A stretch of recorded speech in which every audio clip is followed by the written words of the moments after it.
So Okay. I have a new chipmunk friend. Her name is Stephanie, What? and so my basement window has one of those Are we live for like this? fire. As well. Okay. I hope we are. It's Yeah, a we are. fire escape story. Mhm.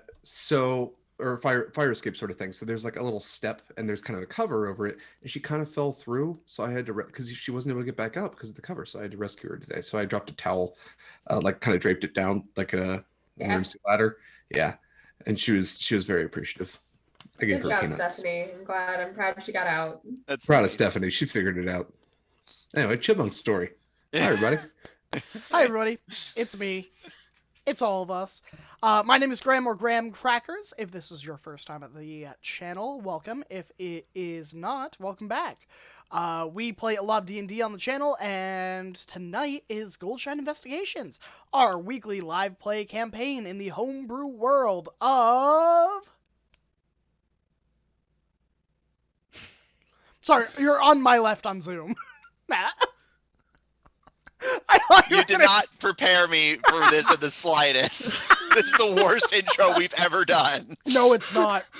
It's Not absolutely after that not. scroll story. No. Our worst one was the one where I was like, I hate you all, I hate tech, I hate everything, and that's how I Okay, opened valid. up. That was Okay. pretty bad. But The homebrew world of...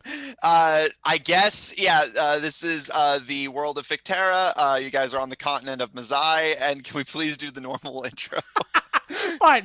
Okay, let's dial it back. Dial it back, everybody. Hi, everybody. My name is Graham, or Graham Crackers. Welcome to the channel if this is your first time here. If not, welcome back. It's so nice to see you. My name is Graham, and tonight I am playing Harris Nervos, your tiefling paladin Oath of Conquest, and I am joined by some wonderful intrepid heroes. I'm one of them, maybe. Hi guys, I'm Pharaoh. Will be playing Utaka, the Water Genasi cleric rogue, and I am also joined by... Hey everybody, I'm Kari. I'll be playing Israel, the half-elf Fey Pact warlock, and I am joined by... Hi everybody, I'm Derek Sword. I'm playing Griaz Bramblepelt, the bugbear druid rogue who has a mimic shield and a whole lot of baggage. And because poor everyone, Jeremy will not be with us this week or next, I believe, I will then hand it off to the phenomenal DM, Matt. Oh, that's me. I'm Matt, your DM. I will be playing everyone else. Apologies for the intro. I just was not expecting it. I do sincerely love the world we've created together, but I just wasn't prepared for that. So, if you're all ready, let's dive right in to the Goldshine Investigations. When we last left off, the party was enjoying a small vacation in the city of Veilbright. Taking a few days to recoup after their journey through Nightmare, the city has been saved once again, and the party has been enjoying the festivities. Griaz and Geharis won a lot of money from the local adventurers visiting the city through gambling. Utaka and Griaz secured a lot of all sorts of grade of magical item through their sticky fingers, one of which was sticky fingers. And finally, after a few days of enjoying the festival, the party is now beginning to make their preparations for leaving the city, where the current plan is to join Captain Brooke Buckler, a smuggler who uses the central lake of the continent to transport exotic goods between the coastal cities of the region. With that, Utaka, you have placed several custom orders with the blacksmith, which should be ready before you leave. Israel and Griaz, you have retrieved your armor. On the third and fourth day of your stay in the city, is there any last thing you guys would like to do? You guys are planning to leave on day 6, but something will happen on day 4. So yeah, what would you guys like to do? I would like to pick up my armor. Is that the custom made? All right, noted. I'll let you wait and to describe it whenever the party sees you for the first time with it. Also, are my wonderful three friends, Titanus, and the other two that I forgot. I've got their names. Wait a minute. Wait, I've got this. Okay. I know this. They All aren't right. expendable. Not to my heart. Maybe to my notes though. Bill. Don't tell me. I've got this. But anyways, so a long time ago, I had some, people that were breaking the law that we have convinced to go on the straight and narrow. Mm-hmm. Named Titanus and Little John, maybe? I'm getting Little John feelings. And I'm also getting the feelings that my notes are not as organized as they should be. But It was John Mouskowitz, for the record. I was really close, okay? Will Scarlet also had Little John feelings, but that's more slash fic than anything else. That's neither here nor there. But anyways, I would like to offer to hire them. Okay. What would you like to hire them for? Is it within their skill set? Or are you just planning to just like have them follow along? I assumed that at this point, because they have been working for the GSIA over 6 months at this point, that they are probably what you would qualify as skilled scouts. Yeah, no, absolutely. That would already have been within their wheelhouse. So yes, 100%. Yeah. Okay. So I would like to, hire them to work for me as scouts. So Okay. that we have people that are like foraging. As long for as you can food. afford to. Oh, yeah. I got money for I will say days. since the GSIA is paying them already, and this is technically within GSIA work. I'll say yeah, you will still have to pay them, but I'll say you'll pay them half what you would normally pay for skilled hireling, so just since they're already getting paid and they're Okay. you're basically paying them a little extra to do a specific job for the organization you already work for. So last so one was 1 gold Billy. per. Yeah. That's what it was. Hey, when an NPC doesn't talk to me for, a week, I forget them. I was gonna say, like, Goldfish there's a friend, it's festival just going in on. out. They've been enjoying the party. Yeah. Yeah, so I will hire all three of them, and I assume that they already have gear provided by the GSIA. Yeah. So That's yeah. the only other thing I had planned. All right. They happily agree to join you guys on your next trip. I will say you notice that Titanus looks pretty messy, like he's been drinking a lot, and John and Billy are both sporting some bite marks. It looks like they've been entertaining themselves with some mimic roulette and have not been winning. They're damaged. You should get them at a discount. Just to speak to the manager. Damaged NPCs. All right. I kind of want to spend a couple of those days right after my time with Regina over at the headquarters, donating some more of my spell slots towards ceremony. Okay. Which Dr. Ulysses and Polly expressed their gratitude for. Most of when I see Polly, I look a little sheepish. 'Cause to my recollection, last time they left, they weren't happy with me. No, yeah, like they seem to have more, at least as far as you can tell, let it go. A bird's face is hard to read, but yeah, the last time you saw them, they had literally left to go back to headquarters because of you convincing Alexa to just join you. Commit crimes. Yeah. Commit crimes. Yeah, be gay, do crimes. So yeah. So I think I forgot that Polly was mad at me, but then when I see them, I'm like, oh shit, they were mad at me. And so then when I head out midday that day to get lunch for myself, I will bring some food back for Polly and Ulysses. Which Ulysses doesn't they're grateful for it, but they don't It's a peace offering. Yeah, they don't seem to register it for what it is, but Polly seems to kind of quietly acknowledge it, but kind of just like shuffle in place before eating what you were provided. So they seem like they're still not happy, but they seem to have more or less let it go, as far as you can tell. The town isn't rioting, at least, and it seems that that's more what they were expecting. So, as the third day concludes and you guys awaken on the fourth, there's a knock at the door, and about after you guys have had breakfast at this point, and whoever chooses to go and answer it, you'll see Mistra there, kind of hands in her pockets, looking up at all of you with their eyes gleaming and the usual smirk on their face, and they give a small tip of the hat and, "Don't worry, I'm not here to steal one of your paladins away for the day or force you to get back to work. Not completely, anyway.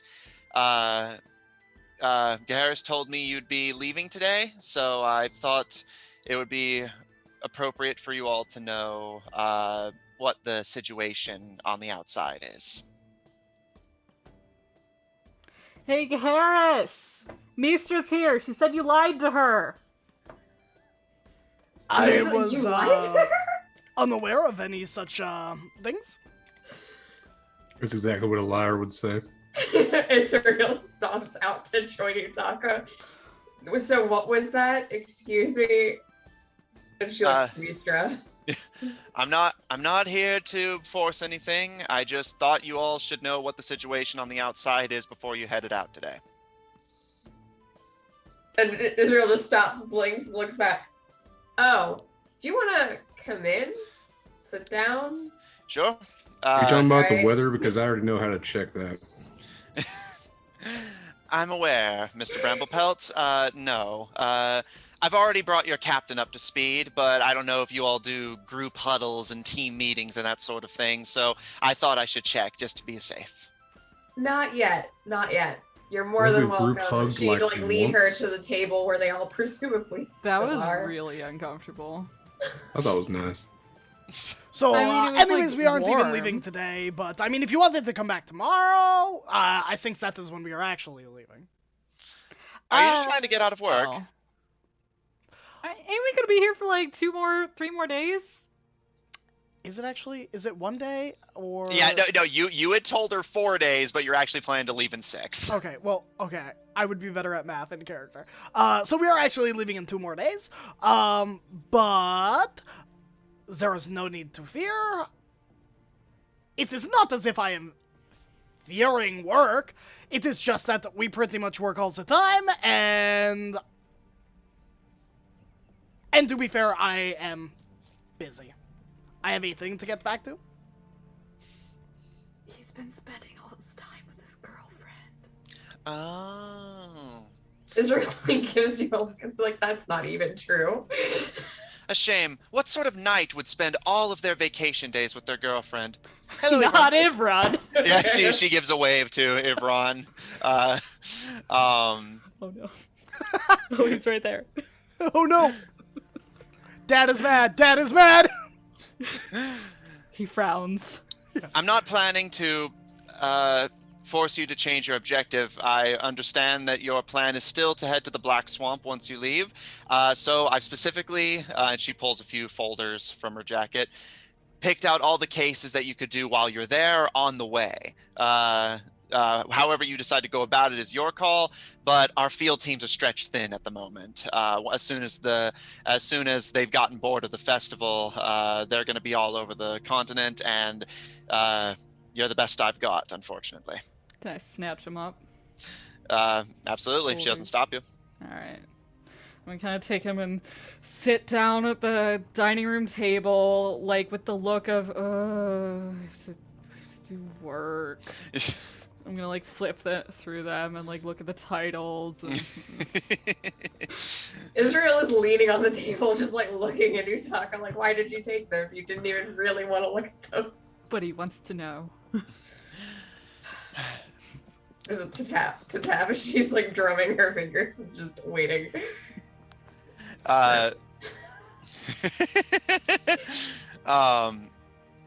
All right. Um, as Utaka and Israel are flicking through the case files, she turns her attention to Gaharis and Griaz and gives you both a nod. Captain Blackmont already knows the bulk of this information, but like I said, I want to make sure everyone's on the same page. And she pulls a rolled up map of the continent and unfurls it on the table. Cities have been going dark. We haven't been able to get word from several cities and towns in the region. And I'm assuming most of you already know this much, but there's a bounty out for all of you within the Children of Red site. So I can only assume that you're going to encounter a lot of assassins, mercenaries, and all sorts of delightful hired killers on your way to the swamp. Are there individual bounties on each of us, or is it a group thing? Is one of us worth more than the other, is what I'm asking? I don't know the specifics of the bounty, and We need to find that out. she nods to Ivron, who gives a small nod. I did some digging through the underground of the city, and almost every assassin and killer in the area knows of us and is being paid a healthy amount to see us killed. Well, it's a good thing we're not bringing anyone else with to like put him in danger or anything. It'd be horribly unsafe. Yeah. She gives a wide, full-toothed smile. She knows nothing. Oh no, she doesn't. She just. It seems more the idea of people being in danger makes her happy. I mean, for their sakes, I hope that these assassins have been paid up front. Otherwise, none of them are gonna get things. That ain't how that shit works. Then there will be a lot of dead poor people. The assassins are all of your problems, quite literally, but also in terms of how you decide to deal with them. They likely don't know anything useful to us, so I won't make any encouragements or disparagings about bringing them in alive. So defend yourself as you see fit. We get to keep their stuff, right? Oh, absolutely. Right. Okay. Cool. Just wanted to make sure I understood. Only turn it in if you think it'd be worth noting for our organization. Hired killers are not our wheelhouse. Yeah, they are. I point to the group of us. I mean that you are investigators and we study the supernatural. Yeah.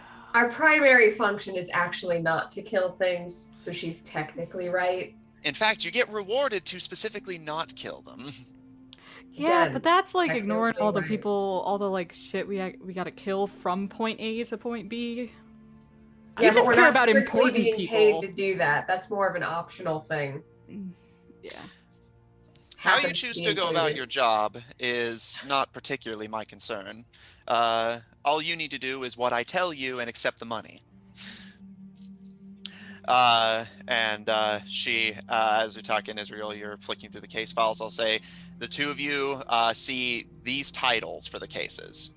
The Gambler, the Child, the Warrior, the Visionary, and the Victim.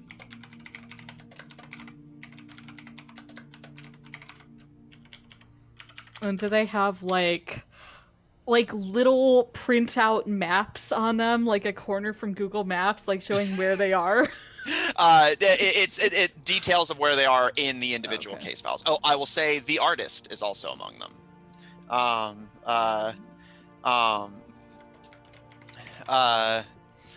And we've heard of the Gambler before, correct?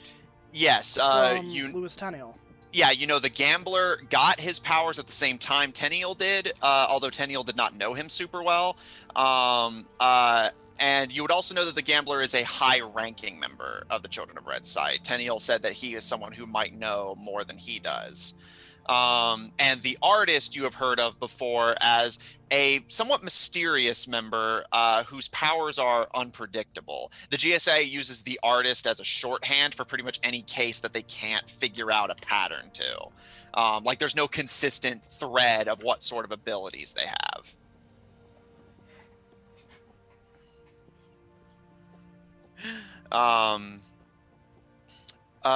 Rolling open the map, she points to different cities.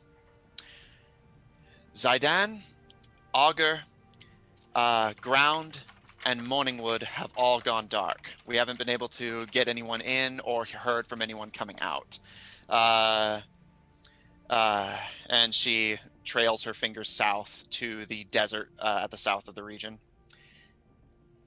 The Arrowhead Desert has turned into a tundra. I don't think it takes a genius to figure out who we're after.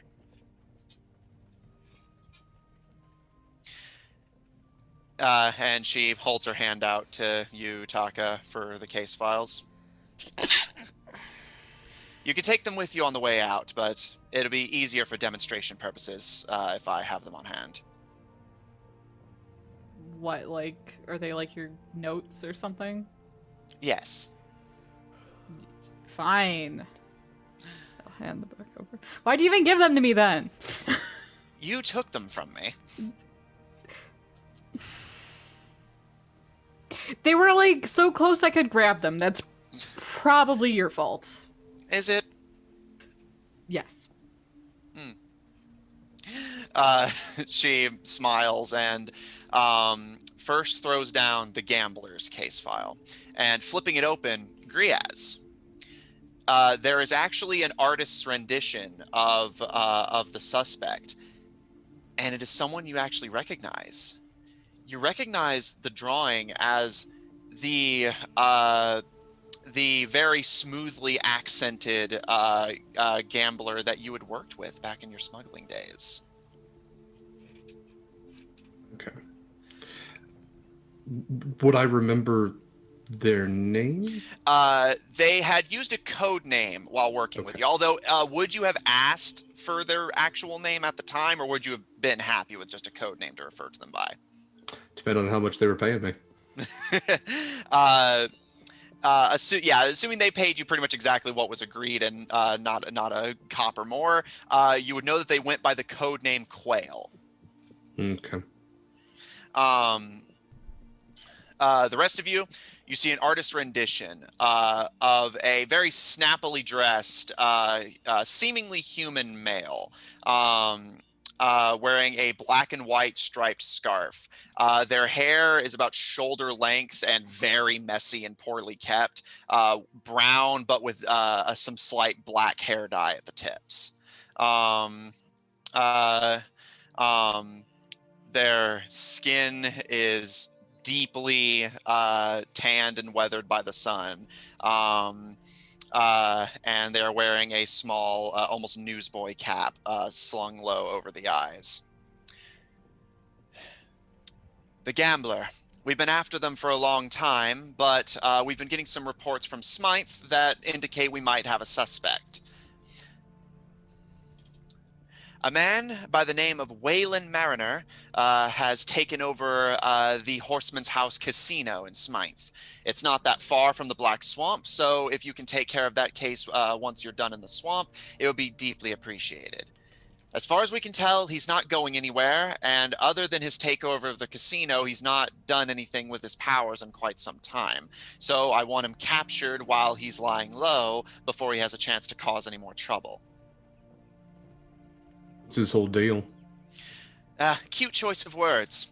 From what we've been able to pick up, the deals he makes are forced to be kept, no matter what. We first heard about him from people calling in that they would make very one-sided bets with a charming man on the road, and no matter how much they didn't want to, no matter how much they wished to simply turn tail and run, or even pull a weapon on him, they would give him the money, no matter how unfair it was, and no matter how much they regretted it. So fucking compulsion. Indeed. A medic sort of thing. Yeah. Does he also have like, what do I want to say, like odds bending? Does he affect the odds of things, or is it more that he just makes deals?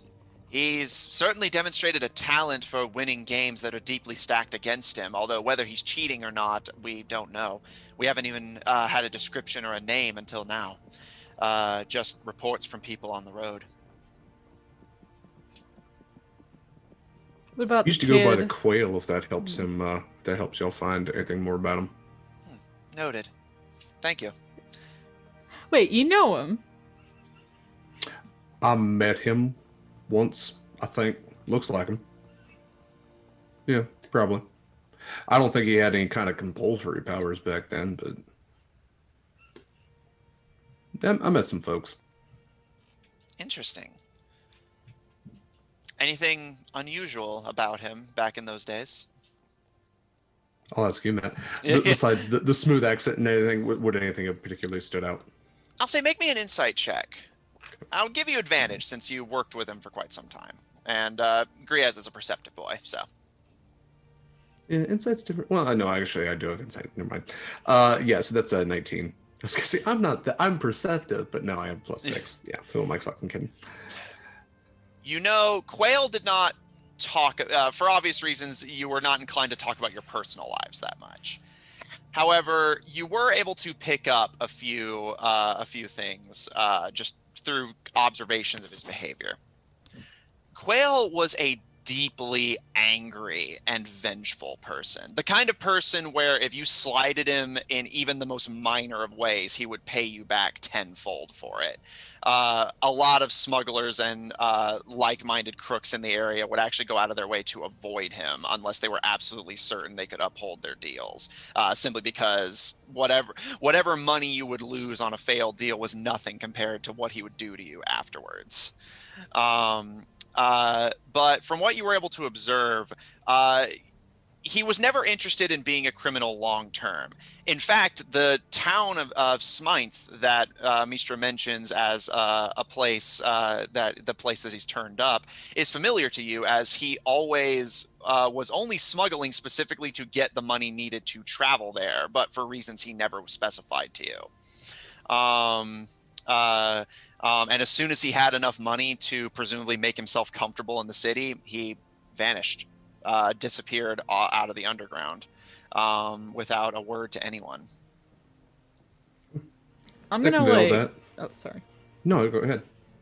Okay, I'm gonna kind of say some pithy shit, but in Thieves' Cant, I want to ask you, you owe this guy any debts?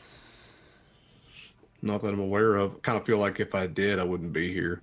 He's not the kind of guy to let shit go. He's a vindictive son of a bitch. Real fucking petty. Alright, so I talked to Griez about the fucking weather for a minute. Yeah, I mean it's like heavy rain, but it's not gonna rain like too hard. I mean it's the kind of rain where it's like, man, it's really in my boots and I really don't want to hear for too long, you know what I mean? Yeah, I really like that kind of rain, actually. It's pretty comfy. Yeah. Anyway, yeah, he had an affinity for Smythe, so I'm kind of surprised he ain't still there. Always trying to get there. Perhaps, eventually Zed, they did arrive there, and that is what puts them in contact with the children of Redside. Hard to say. I suppose you can ask him when you get there. Thankfully, and she pushes the case file back towards you, Utaka. Even though you are my investigators, we have a suspect, we have a name, and all the evidence points towards him. We don't need you to do any investigating. He's at the Horseman's house in Smythe. You just need to go there and bring him in. No investigating? We are the best investigators for this job. We have legal authority in the city, correct? She hesitates slightly and... I think I say this specifically to watch Ivron and see Ivron's eyes narrow. The good boy. We are, in general, something of a paralegal organization. Are you getting at anything in particular, or are you just concerned about breaking any laws while in the bounds of the city? I am just, getting my evidence and my information before, unexpectedly all the guards come and corner us because we have just grabbed a man in the middle of a tavern or a building. Who's probably paying them. She gives a nod. That is a fair point. Well, there's nothing we can do about corruption of the city guard, but... And she nods to Ivron and the badge on his chest. As long as you have the badge and are with our organization, more than likely you'll be left alone. Although I can't make any promises, especially if Mr. Mariner is paying off everyone in the city to be under his thumb. Or If perhaps he owns there's a fucking casino, he's paying off the fucking guard. a fair point. I'm afraid that's going to be your job to figure out how to get around then. Are there any cities that the GSIA has no authority over? Or has no legal bounds? I guess that would probably be something Harris would have followed up through, is like a list of Yeah. places You would know that this we from your can't- travels. Yeah. So, as Mistra said, the GSIA in general is something of a paralegal organization. It is less that cities give them the authority to be there, and more as long as their agents do not cause any trouble, it is better to have them than to not. So, you know that basically the kind of unspoken rule of sorts is there's no law on the matter, but it's understood that as long as you're not going in and like, you know, carousing and causing trouble, they would much rather you take dangerous supernatural people and creatures out of their area than put up a fight on the matter, especially in situations like with this man or Mr. Tenniel, who the guards simply don't have the power to depose. Has that changed since their announcement of the alliance with the Hell Knights? Not that you know of. That announcement was quite some time ago, and as far as you know, the political scene has not shifted too deeply. You know, the Hell Knights are in pretty deep with a lot of politicians, so it may have contributed to it even, but you don't, as far as you know, nobody in the city is actively against the organization within your knowledge. Unless they were, you know, using supernatural creatures to their own advantage or ends. Yeah. Yeah, okay. That makes sense to me. What do we know about the city that... Smanth? No. Smythe. Smythe. S-M-I-N-T-H-E? Yes, exactly. What do we know about it? What's the history in that area? Gaharis, you would actually know of the city. You've not been there, but you've been close to it. You know that it is to the western border of the city of Cask, the city of undead that you visited during your travels. And from your travels, the rest of you can roll if you want, but I would say just because Gaharis did a lot of political studying and traveling, I will say the basic information about the city he would know. Gaharis, you would know that the city of Smythe is on the western, farthest western coast of the region, built essentially on a very small archipelago on the western peninsula. You would know that Smythe is an elvish city, or it used to be. Whenever the Bluefield War started, Smythe found itself surrounded on all sides by Bluefield territory, completely cut off from other common folk. And while it is still on paper an elvish city, so many monsters have moved into the area since then that the elves are basically like only in power in name. And the rest of the common territories have more or less chalked up Smythe as a lost cause. And it says something that you did not encounter a single Smythe leader in your time tracking down politicians. You would know, specifically because this actually came up, there is a big population of Cambion or tieflings in Smythe these days, specifically in the seedier underground areas. No relation. Yeah. Okay. Okay, I guess that changes what I will do later today. Okay. What about these other files? One at a time. I was gonna read them, but someone took them away from me. Do you want to Real do the quick, narration folks. instead? No, go Real- ahead. Real quick, thank you to Mayor. There's a crit for the squad. Yeah, Just in case you woo, didn't woo, see woo, that. woo, Thank you, Mayor. Woo! Thank you so much. You don't get one. Oh no, I know. I want you guys to win, believe it I'm or just not. kidding. Here, Matt. Work away, Mayor. Yeah. You know, I don't get to give things. Here, Matt, you can have a crit. From From me to you. And I'm still saving an inspiration I got during the festival. How nice.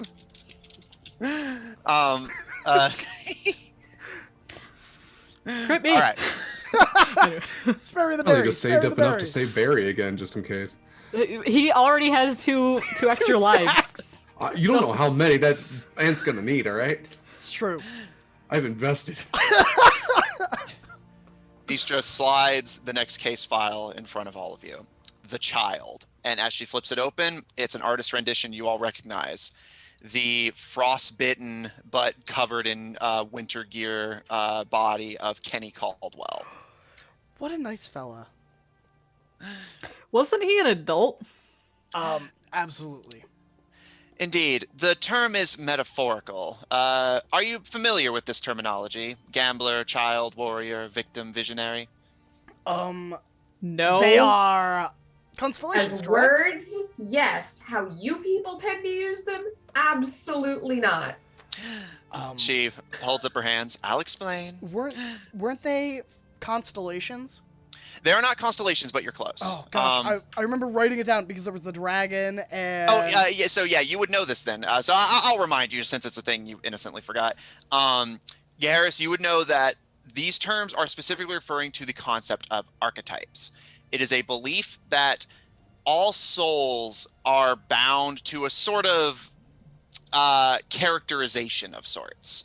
And the GSA gives these names based on the types of personalities they perceive the person in question to have and what their powers seem to indicate about their personalities. Tenniel, being a spiteful, envious person who could warp your perceptions, was the trickster. Francine, a creature who was hiding and wanted to be left alone and couldn't be tracked, was the hermit. So the names tend to be more reflective of their personalities and their abilities than they are of their actual physique or positions. What, did he throw tantrums? I was going to suspect that maybe they had childlike wonder and just wandered around and, did their own thing. Mistra gives a bit of a smirk, and I suggested it simply because, from what you've all told me of Mr. Arpeggio, I would imagine, and she knocks her knuckles against the artist rendition of Mr. Caldwell, that anyone who could stand his company as long as he did likely has something of a childish streak himself. Combine that with the admitted winter wonderland that he's created down south, I thought the childish comparison was appropriate. Anyway, the Arrowhead He Desert. didn't act like that at all, though. Like, if Well, this is some, personality test bullshit, you got it fucking wrong. Well, I didn't meet the man. Besides, it's just a code name. It's not that important. No, whatever. Better She than the kinda- cold name. Sorry, kinda- I'm adding nothing to this. Yeah, go ahead. She kind of rolls her eyes slightly at all of you and runs her hand over the southern part of the region. The Arrowhead Desert has completely frozen over. And while, as far as we can tell, the people in the area are safe, it's likely not going to stay that way. Turning a desert into a frozen wasteland over the course of just a few months is hard to adjust to, as you can imagine. We have no idea of where he is, but we know as long as the desert's frozen, he has to still be in the area from what you've all told me of his powers. So he has to still be there. Search the desert, search the cities. Once you find him, whatever you decide to do is your decision.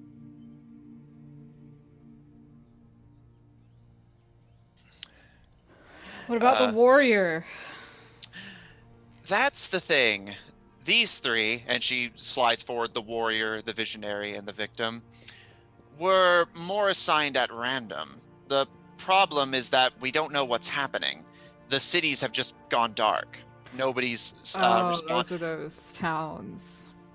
Nobody's responded to our contact, and anyone we sent in hasn't come back. So what kind of contact are you trying? First, just so we know. Well, what first- ain't working. First, we just tried sending in messengers, mail carriers on horseback. When that failed, we sent in some investigators on the lower rungs of the organization to see if maybe it was something we should be concerned about. But we have no idea because they didn't come back. So we decided we have to get our official field teams on the matter. So y'all ain't tried, magical messaging or shit? We've tried. Nobody's answered. Alright. Just a question, since I cannot do these. What would happen if you cast a sending spell on someone who was dead? Does it just fail, or... The reason I ask is it possible the people that we are trying to reach are dead? By my awareness, I think it fails. the spell would simply fail to work. And she gestures to the different cities individually this time. Morningwood, the spells are being received, just not responded to. We don't know why. Zaidan, we are getting responses, but they're gibberish, gobbledygook, like there's some kind of interference. And Augur is just not responding to us, although given that they're with the Bluefield Alliance, I imagine that they would be cautious about responding to any of our messages. So the hesitation would be understandable were it not so concerning that we've not heard anything from them in so long. It was Morningwood, you said nothing's connecting? It's connecting, we're just not getting responses. Alright. The same thing with Augur, but that one makes more sense to me. The one I'm the most worried about is Zaidan. We are getting responses, but it's gobbledygook, completely intelligible. And just so I understand, there's a lot of teams, right, that are going to be heading out, but we're the only ones that you're assigning 3 cities to? You do know we can only be in one of them at a time. She holds up her hand, and I'm not asking you to do all of these cases, or even any of them.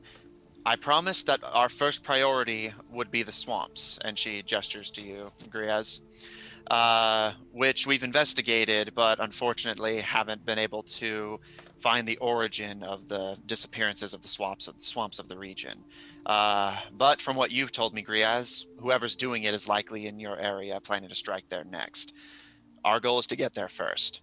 I'm only telling you about these cases because they are in cities along the way to the Black Swamp, and that means you would already be traveling through those regions anyway, which means you're the field team best qualified to do them. But any cases you don't want to take or can't, I will have the other field teams get on and tell you how it goes when you get back. How about, may I propose something? As they are on the way, when we do stop in those towns, I am assuming they are all on like a tradeway to get to the swamp itself. Yeah, you wouldn't be able to do all of them on the same route, but depending on which route you take to the Black Swamp, you would definitely pass through a couple of these. Yeah, okay. Send Team B to, if we can hit 2 of them on the way, send Team B to this one. We will hit the other 2 on our way.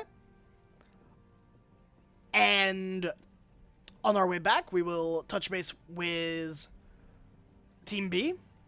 And if they have not solved it by now, then... Who is Team B? You're better off not knowing. They're a rowdy bunch, and... okay, as much as I want to, be like, yeah, fuck these... Aren't they the ones you got into the fight with? Like I said, they are a rowdy bunch. Oh, that fight you got in when I wasn't there. Thanks for that. It's not my fault that someone cast a bunch of spells when there was a fight. Yeah, okay. Moving past them now. But, so, I guess what I'm saying is, can you, oh, fuck, I don't have a fucking meeting, but can you, get some of them to go to the HQ or something? Because I'm gonna, go back there, and then I could meet them, and then I could hit, a send-in spell to them if we need to on the way. So I could communicate with them from our team. We can organize a small meetup before you guys leave. Could we get sending stones? I know, but what happens if you die? Fuck you! I am just saying that we encounter a lot of scary stuff. And we dangerous still have stuff. a sending stone for... All of the field teams are in direct contact with me, so if you can't get in contact with them for any reason, ask me, and then I can tell you if I can get in touch with them. Yeah, and you can, pull off the sending stone to Mistra off of my corpse. So there you fucking go. Second thing. Sending from these towns literally 4 minutes ago, Mistro said that they weren't getting any replies. So, having the ability to send them, maybe items work better if you are in the same zones that are dead zones. If there's some, like, anti-magic field, it ain't gonna stop me, but not stop a stone. And anyway, I'm more talking about, like, on the road. I get that it won't work in the towns. Duh. I'm sensing a lot of hostility. He just suggested I'm about to die! I said it's a possibility. Yeah, fine. It is just as likely that I will die, or Ivron, or Griaz, or Israel. Probably a higher probability, in my opinion. But... No. Don't worry about it. We're not talking about this. So what's the rest? Or did we get through all of them? Did we cover all of them? No, there's the artist, the one Yep. that, like, doesn't make sense, right? And indeed, that's unfortunately stayed consistent. The village of Ground, just south of here, we're getting reports, but none of them add up. None of them have a cohesive theme or structure to them. And she nods to you, Griaz. You'll be happy to hear about this, weatherman. There's a small bit of snow coming our way from the south. It's already hit them first. It should be hitting us tonight. Anyway, the reason I bring this up is because they've already been celebrating it, only for snowmen, supposedly, to attack them. But at the same time, the lord of the area has not been heard from in quite some time, at least since the festival began. We assumed he might have been on the way here, but we haven't seen him. And then at the same time, there's a string of disappearances happening within the village itself. None of this is happening in any perceivable order. Otherwise, I may suspect perhaps the snowmen themselves were the disappeared villagers. Again, there's no rhyme or reason to any of it. The reports we're getting don't make sense. Is that Lord some friend of yours? Harris? And no, Harris, you'd heard stories of the Lord of the Village of Ground, but never met the man personally. You would know, here, hold on, from the stories, because he's at least famous enough to be talked about. Give me just a minute, I gotta pull up my notes on this. You would know that he was a deeply unpopular and unpleasant person. The exact embodiment of everything everyone hates about nobility. Entitled, aggressive. Say no more. All I really know about this individual is they are the bits. The absolute worst. May not be a tragedy that they're missing. Not exactly. Could be It's planned tragedy. I mean, It's- with the amount of dislike, that's probably them, most likely. She gives a bit of a shrug.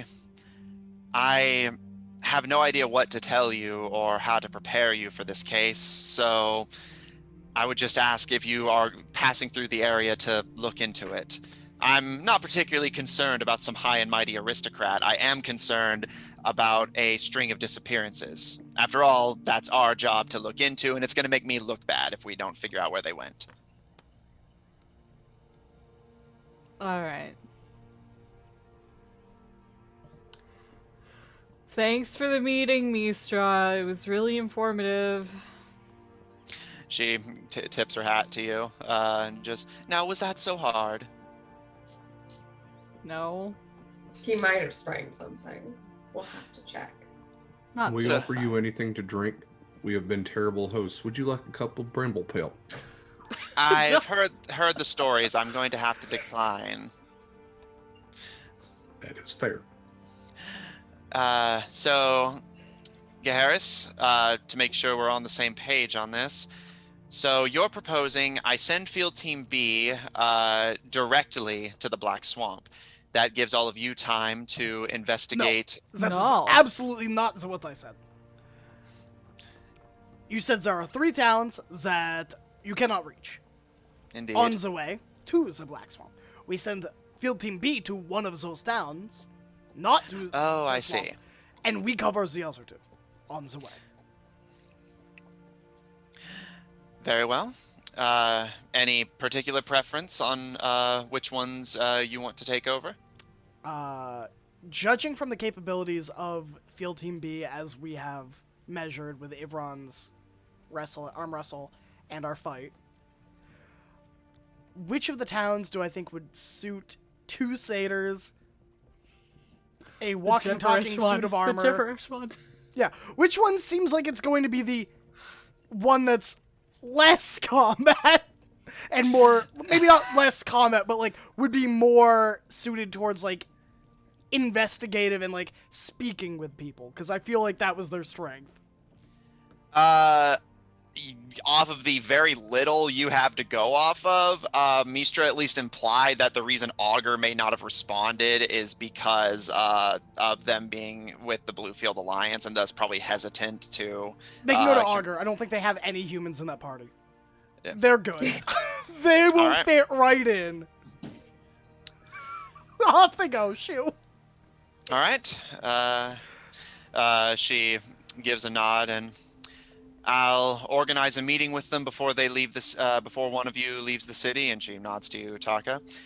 I will assign them to the victim case. So if you're sure you can handle it, that will leave you all to investigate the warrior and the visionary.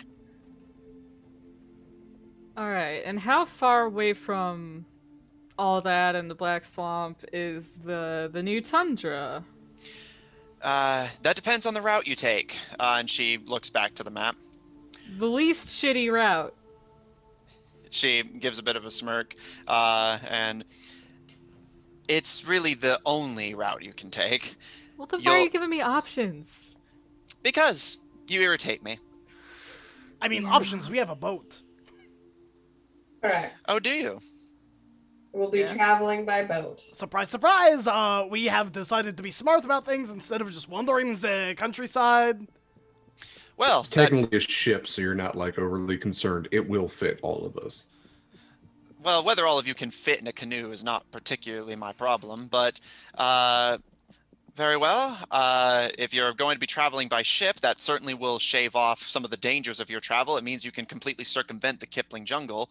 And she kind of looks over the map. Any idea where you'll be disembarking from exactly? I repeat whatever Captain Buckler Mm-hmm. told me. Did she say? Because I was there think when so. you had that conversation. Yeah, so I think would she said recall? that we were leaving here in 6 days and then going straight down to a port. I think. Yeah. Yeah, you're going to be cutting through the village of Ground to hit the city of Jor, and then cutting across the lake. The plan was to go to the city of Nadia, which would be the closest they could get you to the Black Swamp. But you have a map directly in front of you, Gaharis. I will say that looking at the map, you would know that you could actually very easily hit the Arrowhead Desert by ship within just a day or two.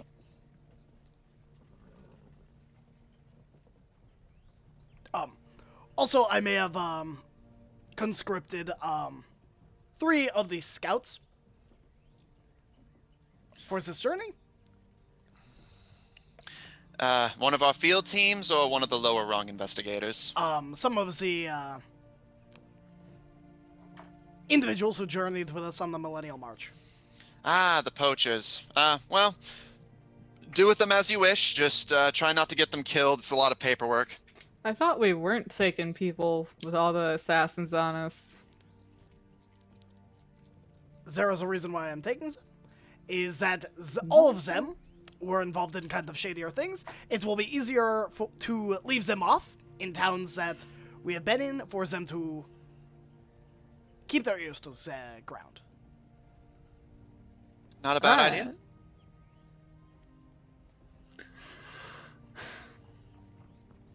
Okay. All right. I'll have Field Team B start getting ready to look into Augur's Going Dark.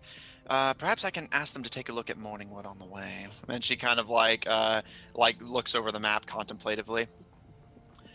Well, conveniently, the cases you've taken work out the best for you. And she trails along the map. You'll be going through the village of Ground on your, because Garrus, do you pass along the route you were planning to take to Mistra? You'll be passing through Ground on the way to Jorda anyway, so perhaps investigate into the artist's reemergence on the way. She kind of hesitates, and Garrus, I'll say, looking at the map, Zidane is actually on the southern tip of the Arrowhead Desert. So looking it over, she kind of thinks for a moment, and if you want my recommendation, you can investigate the artist at Ground, get to the Arrowhead Desert to investigate Mr. Caldwell, and then head south to Zidane to see what's going on. And then over and around to, what is that, Smythe? That's by the swamp over there, right? She gives a nod, and indeed, looking down, you can see Smythe is on the outskirts of the Black Swamp to the west. And she looks to you, Gaharis, and says, if you're planning to take this route, though, the only way you would be able to hit the town of Morningwood to investigate their disappearances would be to circle back around on the way back, which you can absolutely do, but assuming you don't feel like going to the trouble, I could have Field Team B look into that case as well. I am not team captain here, so I really don't think I should be making these decisions. I don't have this shiny badge. Of course, brother, but we should make these sorts of decisions as a group, if nothing else. We're a team. That is why I was saying I'm not the captain. Asking me my opinion is one thing, but I don't speak for everybody. Mistra kind of raises an eyebrow and looks around to everyone. Well, if they don't die in Augur, why not send them to Morningwood? She gives a bit of a shrug. Very well. I'll keep you all posted. If I don't hear from them for too long, I'll send you a message to let you know, and she gives a bit of a shrug. So, if you all don't mind, look into the artist, the child, the visionary, and the gambler. And she slides the appropriate case files to you, Utaka. I snatch them up. Field Team B So will take over for the victim and the warrior. Yes? I got one more really important question. If we're going, and I point along the map, like this long, arduous path, and I particularly like slowly move my finger as though to like intimate how wretched I think this is gonna be. Who's gonna pay us when we do that job and that job and that job and that job and that job? Or do we have to like wait to get paid until we're back here? My plan was to wait until you all got back and then pay you for all of them plus a little extra for your trouble. But if that doesn't suit you, perhaps we can come to an alternative arrangement. Are there no GSI headquarters over there? There are some smaller bases, but I suppose if I sent them a message ahead of time, they could be informed to pay you.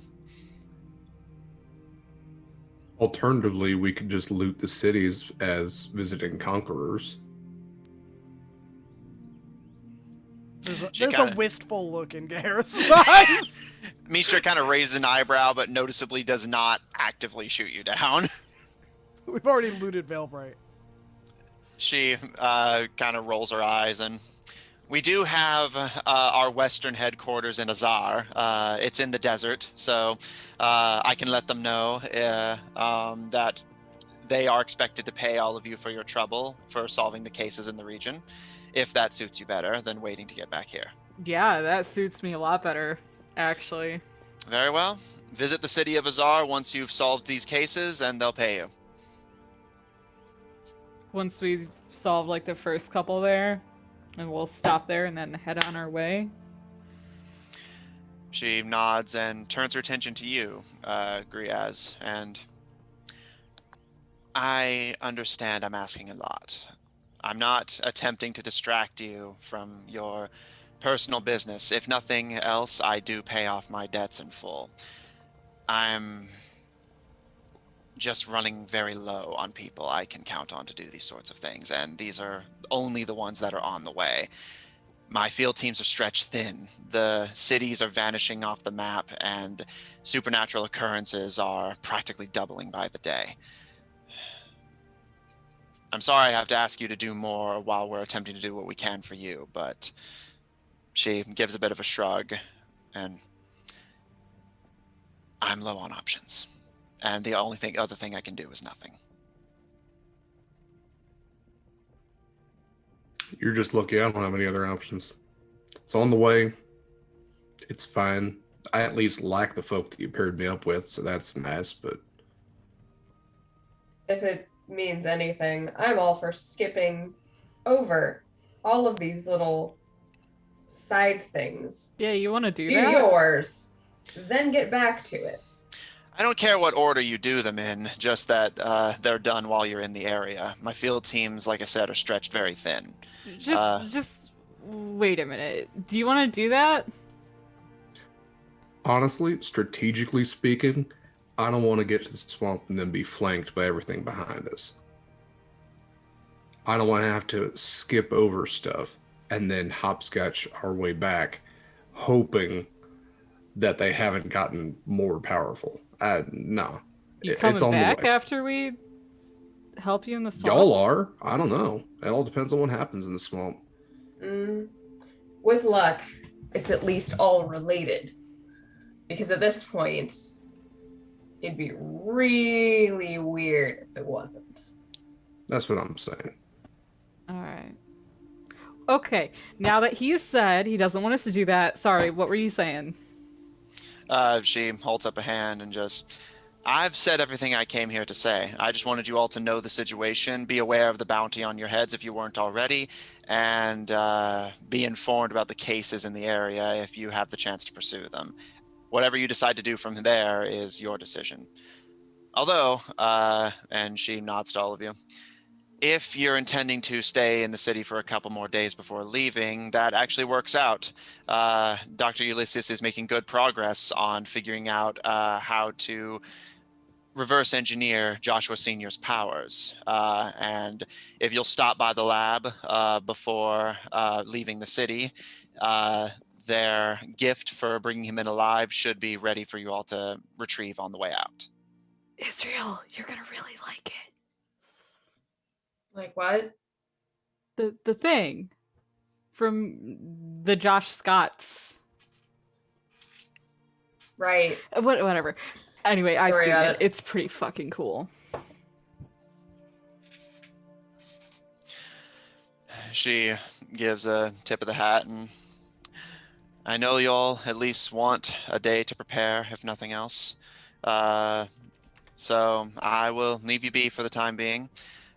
Just let me know when you're leaving, if nothing else. And she takes the warrior and victim case files and hops off of the chair and giving you all a kind of distracted and like very distant looking nod, walks out and shuts the door behind her. Thanks, chat. I have disadvantage on the next roll that I roll. Thanks.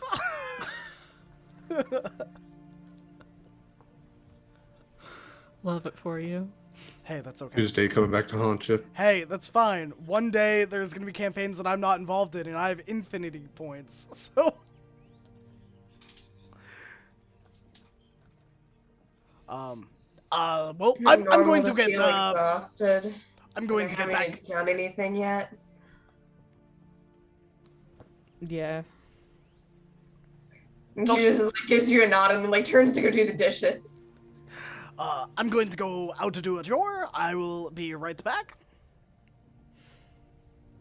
Don't do crimes, she calls from the sink. I would never. That includes assault. I would rarely. Hey man, if you're looking to do some assault, why don't you bring some pepper? You know what I'm saying? You doing crimes? No. You get a horse? Naden just like looks through the window. Like, Griaz, you Let's feel a look chill back. run up your spine. yeah. It's okay. I already have a horse. There's their name is Naden. Maybe you have met them, maybe not. Yeah, Nate ain't go to crimes though. I'm just saying. All right, fine. You're not doing crimes. That's fine. No. Nothing All of right. the sort. And I believe I'm going to check the mail to see if I received correspondence from the list of people I mailed 4 days ago now. Or more, actually. It might have been before the festival. Okay. So, you pop by the post office, and I believe I recall, just to make sure I'm thinking of the right thing, the various nobility that you had met over the course of your journey. Yep, and Skiala, Sorrow, and the generals, right? Yeah, all of the generals of the Blue Field Alliance. Okay.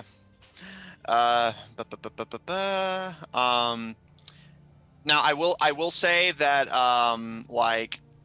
it's been 4 days ago now, but between the festival going on and it only having been 4 days, like there's only so fast messengers can travel. I don't expect to get correspondence from all of them, but just see if any of them have mailed prior.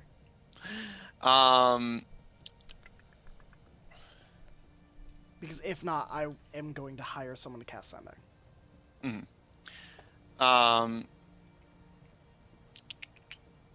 Yeah, none of them have responded yet. However, I will say the only one of those that strikes you as odd. Here, let me. I have my list.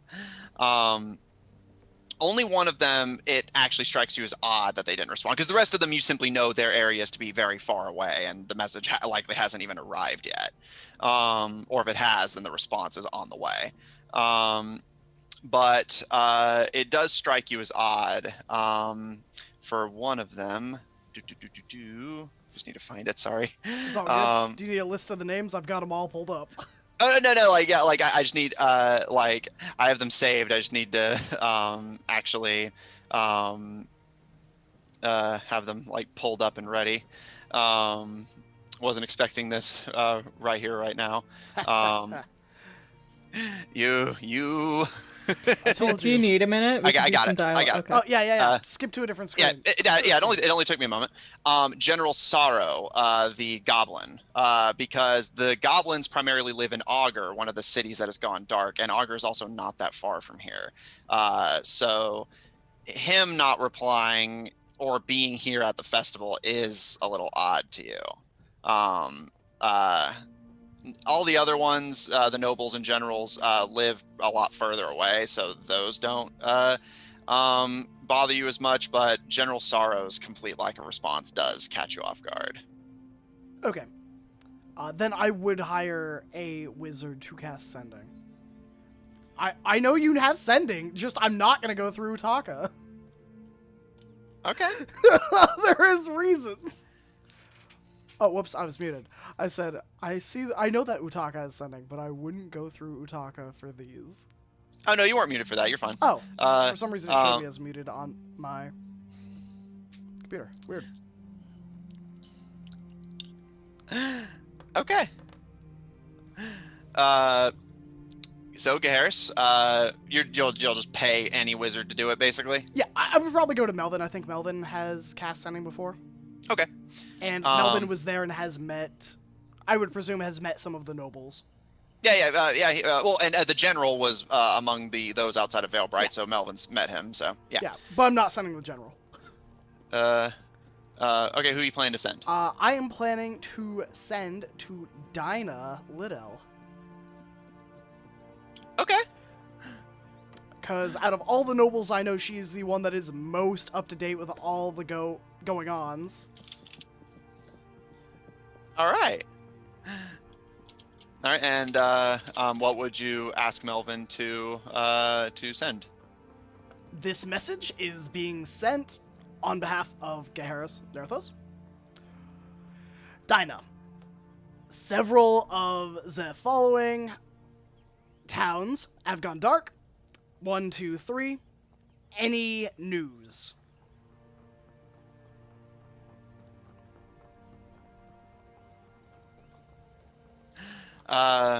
Melvin casts the sending as requested. And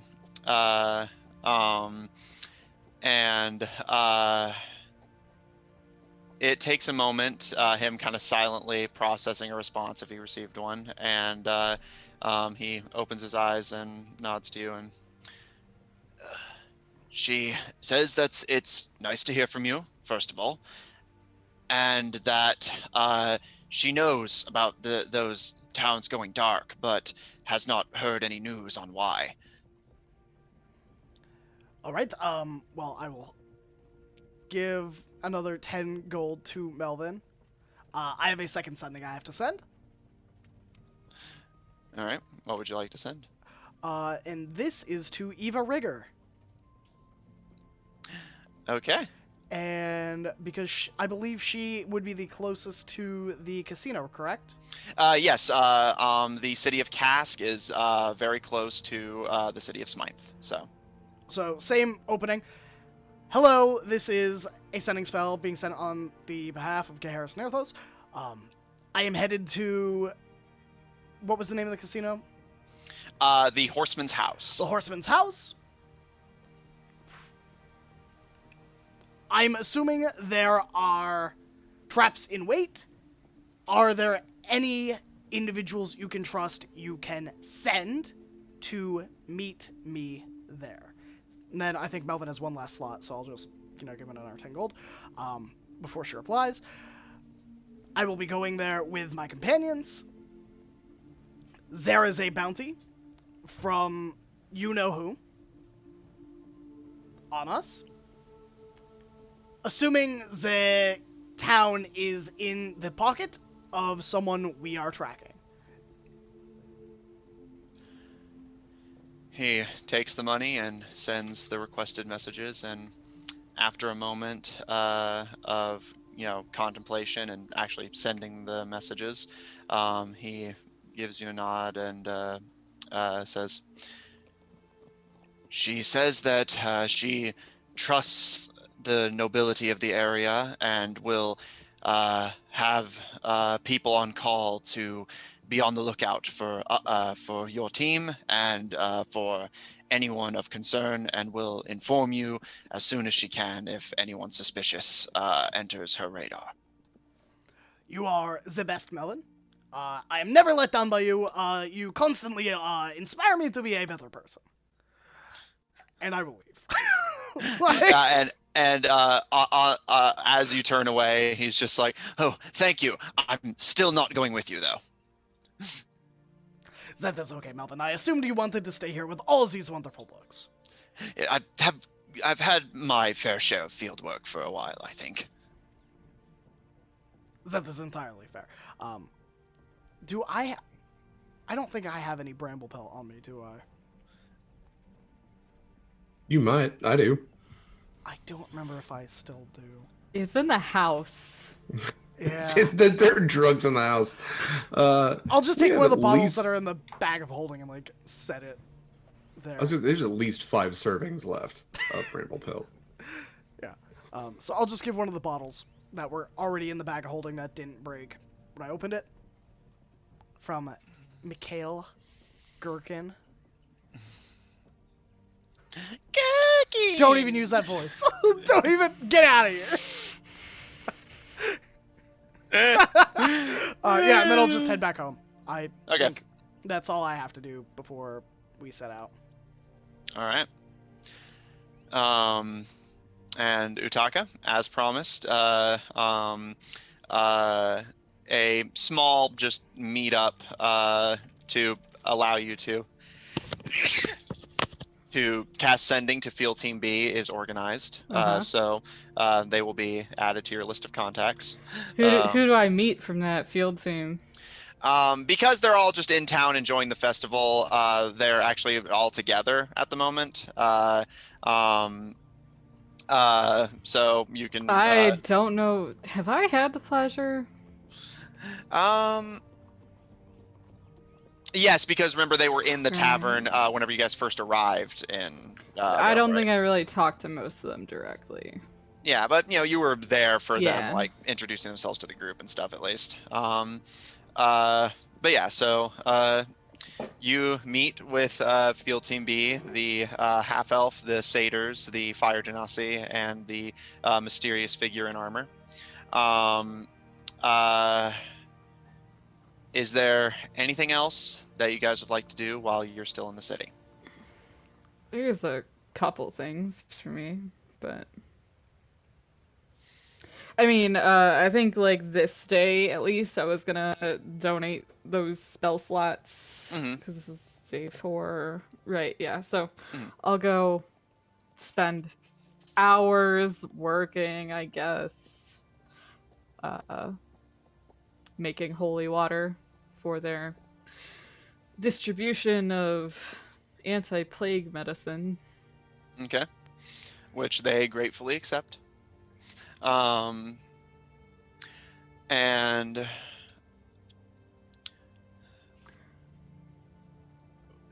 what else would you like to do during your remaining couple days in town? Israel is preparing like the basics of the packs and their wagon and Naden, like making sure everybody is ready for a long and arduous journey. There are blankets, there is clothes, there is proper food and rations, and things are stowed properly. There is rope, there is tinder, like the whole thing. So she now has like 2 days to do this and knows they're going to be going over like the entirety of everywhere. She also gets a tarp, like canvas that goes over the wagon, so it's actually covered now because it didn't used to be a covered wagon. Yeah. Making it into a covered wagon. Okay. So yeah, that's what she's doing. All right. Easy enough to do. Sorry. Oh, go on. Okay.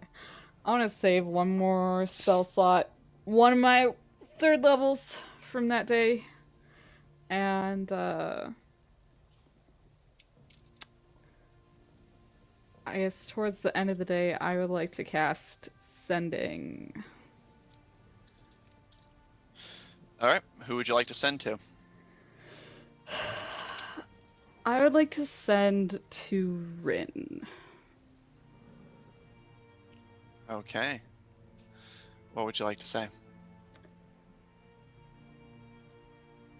Hey, Rin.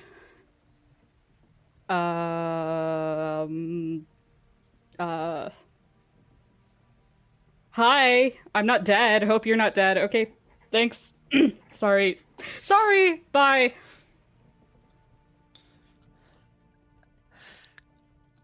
Your spell does go through. So you know she's at least not dead. But you sit there kind of nervously, like twiddling your thumbs and waiting, and you actually don't get any response from her. You know she received it, but she does not respond. Yeah, no, that's fair. I go and take a bath and contemplate my life choices. I'm just seeing Utaka like just sitting there, like waist high, just sitting in hit the the wrong water, button, sorry. staring into nothing. Like, bubbles on his head, just sitting. Little like Santa beard and bubbles. Yeah, just this like 1,000-yard stare, just like contemplating his life, like what has led him to this moment. A little ducky floats by. All right, real quick, just Harris, Griaz, the two of you have anything else you want to do during your remaining days in town? I just want to send a letter to the Goldshine headquarters. It's not even addressed to anybody. It just says somebody needs to feed the fish. Griaz. Okay, noted. Smart. All right. And, The only pet we're not And taking also with us, Francine. no fish. Oh yeah, how is Francine doing? Have we seen? I know that you said when the festival started going on, Francine was very scarce. I guess I would say Go in our goodbye to house. Francine. Okay. Well, we'll save that for the last day before you guys Okay. leave entirely. So just note that down. Okay. Israel, do you have any final things yourself besides just general preparations? Okay. And Utaka, anything left for you? Day before we leave, I want to go to the blacksmith and pick up my shit. Okay. In that case, your remaining days in town creep by. You had several days of nothing but relaxation and festivities, and with the cases you've now undertaken, the mood has sombered and sobered up a little bit, and you all begin to gather your supplies and prepare yourselves for a long journey.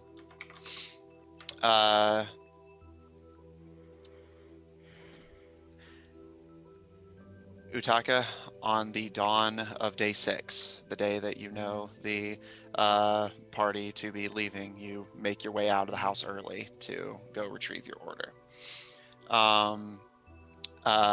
And the rest of you wake up, and rather than the more casual preparations you had been making throughout the early parts of the week, this time you're armoring up, gathering weapons, ammo, and spell components. The new gadgets and items you've acquired added to your arsenals, and begin to make your way towards headquarters to gather that item that you had been promised and make any final preparations. Utaka, you retrieve your custom order. And I will say, Gaharis, since you're preparing for a long trip, what do Israel and Griaz see in terms of your armor? So what they see is this blackened plate armor from feet leading into greaves, edged and almost serrated up to the kneecap. Wide-winged kind of pauldrons kind of cover like skull caps over the shoulders, and it's interlaced in a series of bands, almost like dragon scales, that have been melded and melted underneath to form the actual plate, but embossed over this chest plate. It is black as coal, probably to make it a little bit stealthier if I'm not moving at night or in the dark, but not by much. Is it still shiny? Yeah, it is like this glossy black. Okay then. And the gauntlets themselves are almost serrated. They kind of end in these spiked points, like when you get your nails done, they like extend slightly. It's like a plated kind of claw. And there is a helmet that goes with it, that has like a full visor faceplate. And it is as close as Gaharis could describe to Nightmare's face when they spoke with us the first time.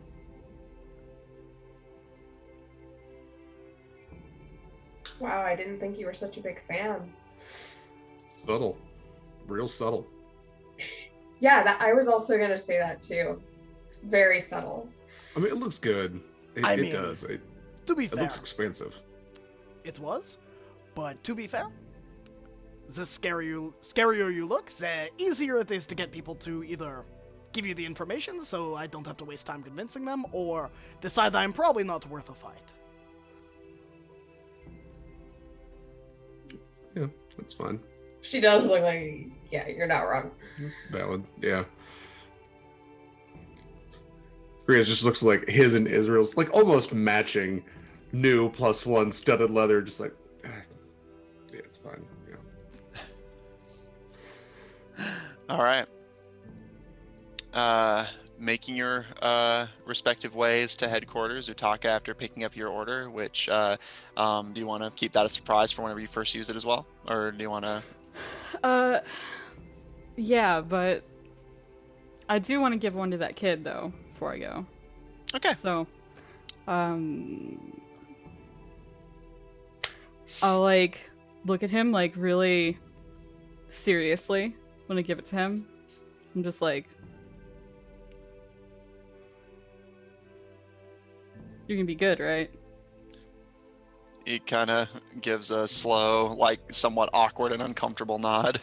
Mm-hmm. You're gonna, you know, watch out for yourself. Yeah. Okay. That's what matters.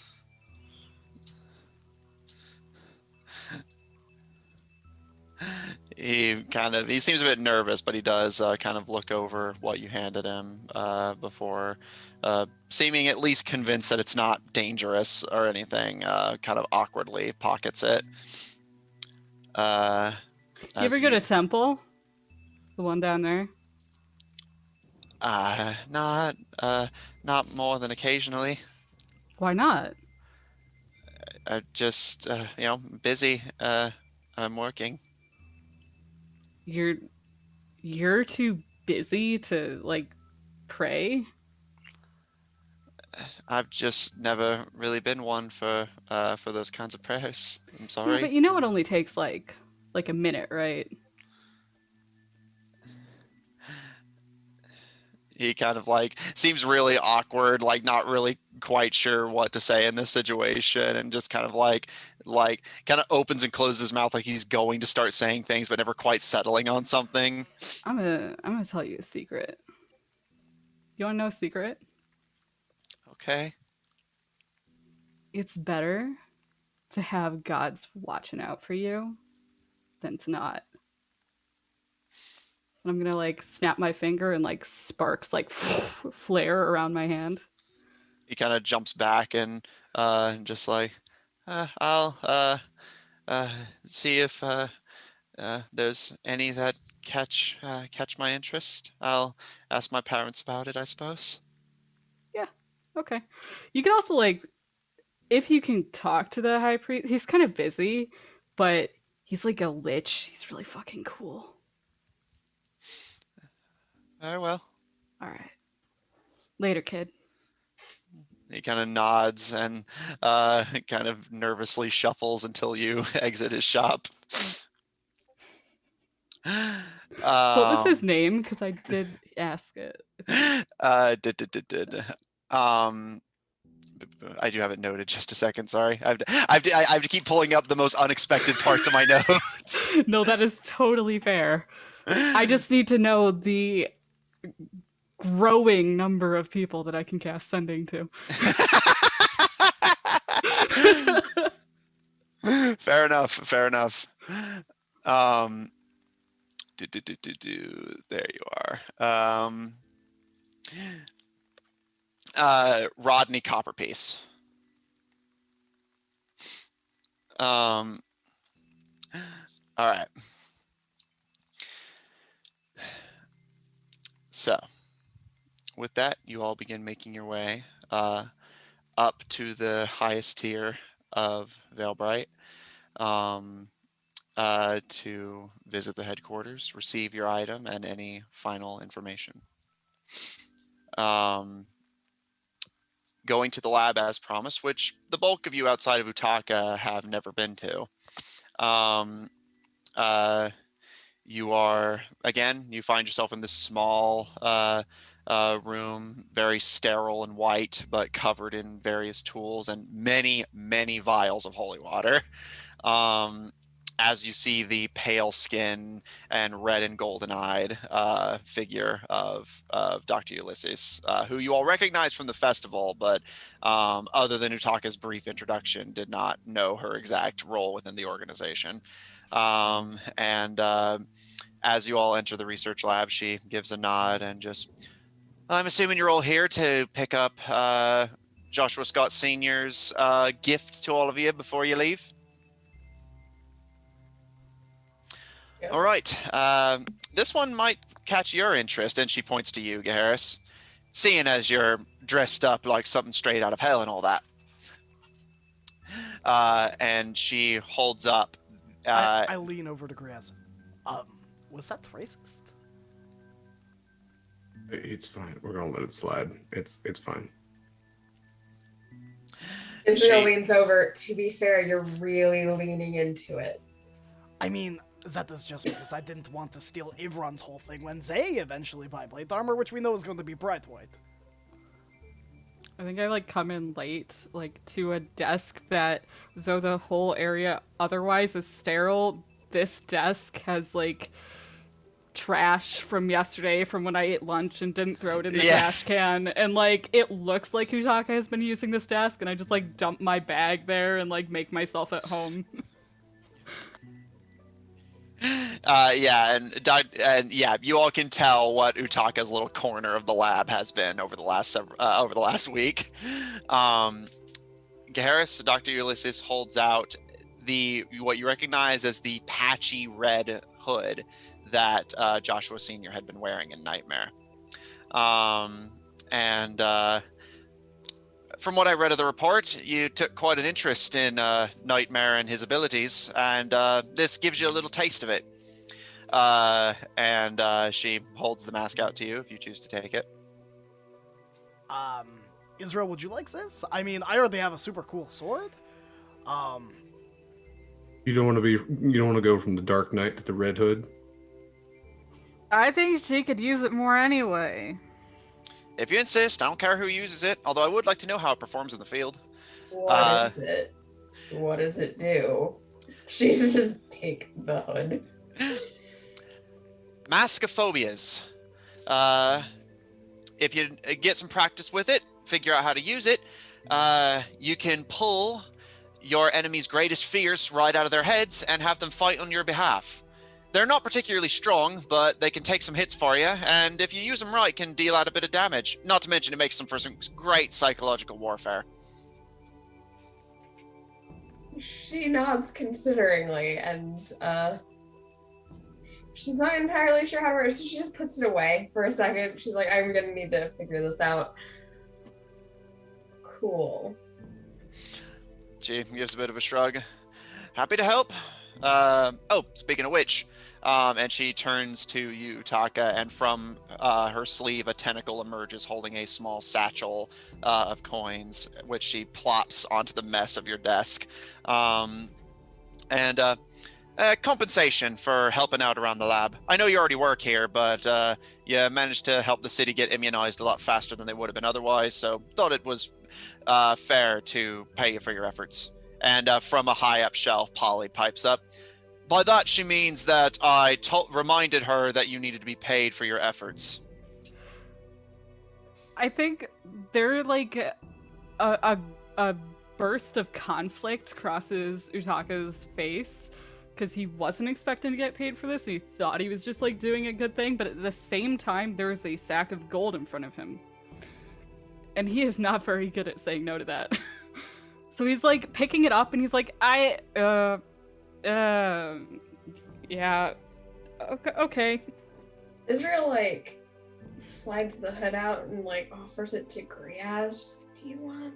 I feel like this is doubling up. I got a mask. If you're offering me a nightmare hood, I am going to say yes, please. Yes. And thank you. She's like, Right. This is in All good right. hands. She's like, you've got this. I have All full faith in you. Griaz, this is already an item I put on D&D Beyond. You may add the Mask of Phobias to your Yeah. inventory. Yeah, Israel already has like Masco's mask. Mm-hmm. So she's I'm like, a gaslight. she's already got her demon mask. She's like, I already also summon people's nightmares, or at least I summon my own nightmares and make them other people's nightmares. So I feel like And Utaka is the party's nightmare.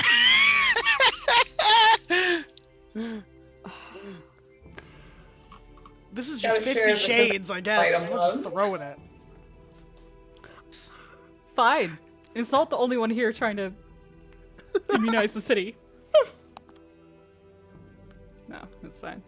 if given an opportunity, you would call a hurricane down on these people without a moment's hesitation. If given a reason, I always have the opportunity. All right. With that, are you guys prepared to leave Vale Bright for the time being? Did I get to say goodbye to Francine?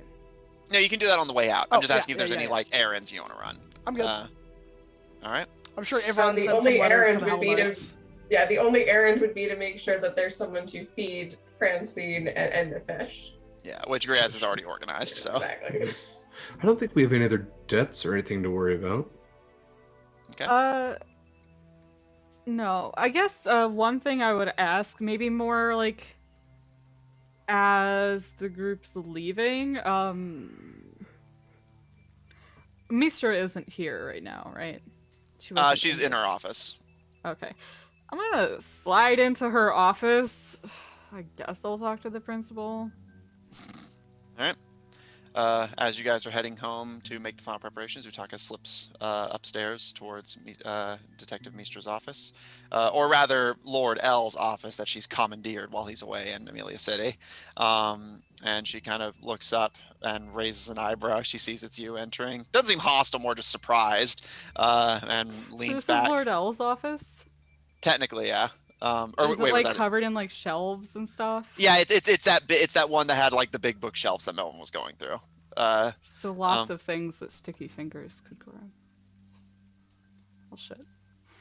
I'm gonna like walk around the room as I start talking to her and So I guess I had a question. I didn't know if you've seen Dr. Regina since a couple days ago. I check in occasionally, but Not not in the past few days. No. Oh. You should.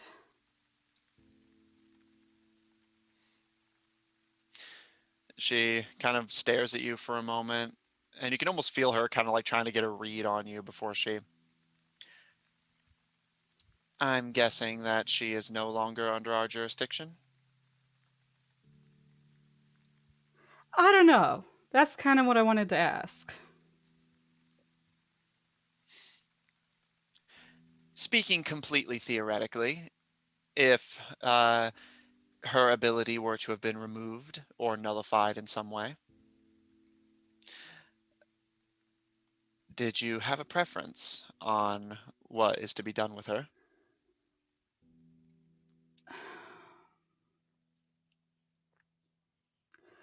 I was kind of hoping you could give her a job or something.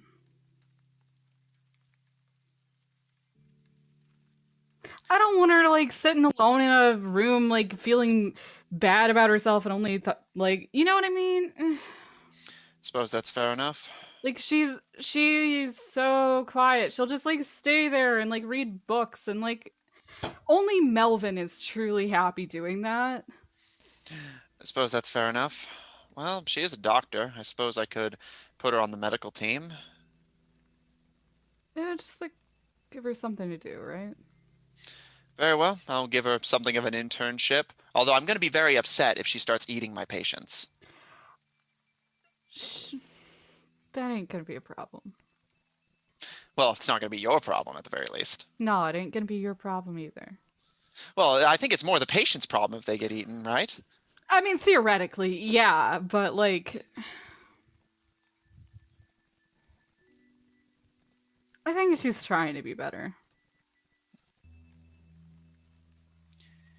You can see Meester's face kind of like flicker slightly. And yeah, I suppose that's all any of us can do. I'll see to it that she gets a job with the medical team. She'll be taken care of, and we'll make sure her abilities truly are gone for good. They are. She raises an eyebrow and kind of stares at you for a moment and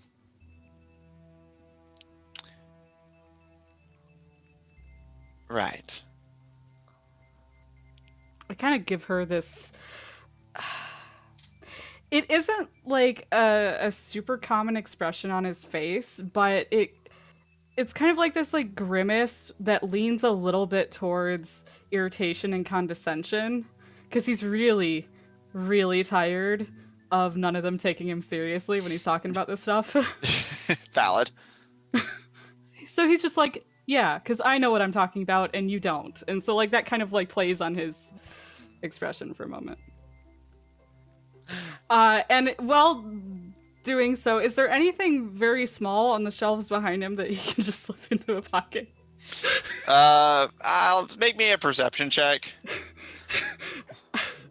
I'm more concerned about just sleight of hands and less perception. I don't even know if I care what I'm grabbing. Where am I? Oh, well, yeah, if you just want to grab something at complete random, then yeah, just make me a sleight of hand check, and you'll have advantage if you're wearing the sticky fingers.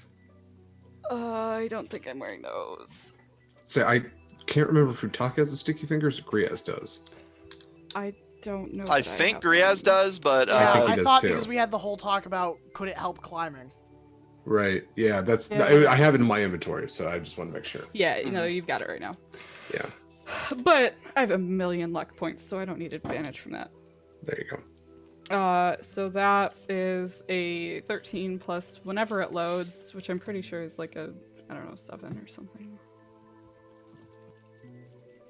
6. So 19. Okay. As you're turning to give her this look, you kind of quietly slip something that fits into your hand off the shelf and into your pocket, and you see Mistra's grin widen into the sinister smile you're familiar with. Whether she saw you do it or you're not sure, but your grimace has definitely entertained the woman as she like smiles brightly at you, and just. Protocol, you understand. I can't just take your word for it that her abilities are taken care of, because then it's my fault if I break protocol and she starts eating everyone. Yeah, sure. Later. A lot later. See ya if you get back.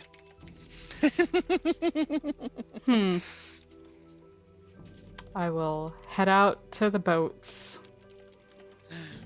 And I'll say, once you're a good distance away from Ravas, you pull from your pocket. It's a small glass orb.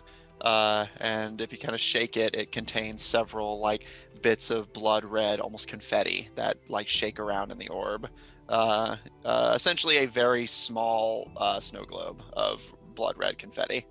Is there any figure in it, or only? There's no figures. It's just one of those like little handheld like shaking ones. You know what I mean?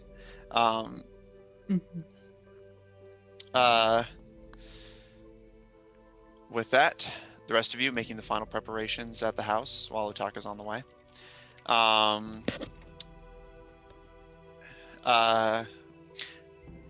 Harris, you wish to say goodbye to Francine.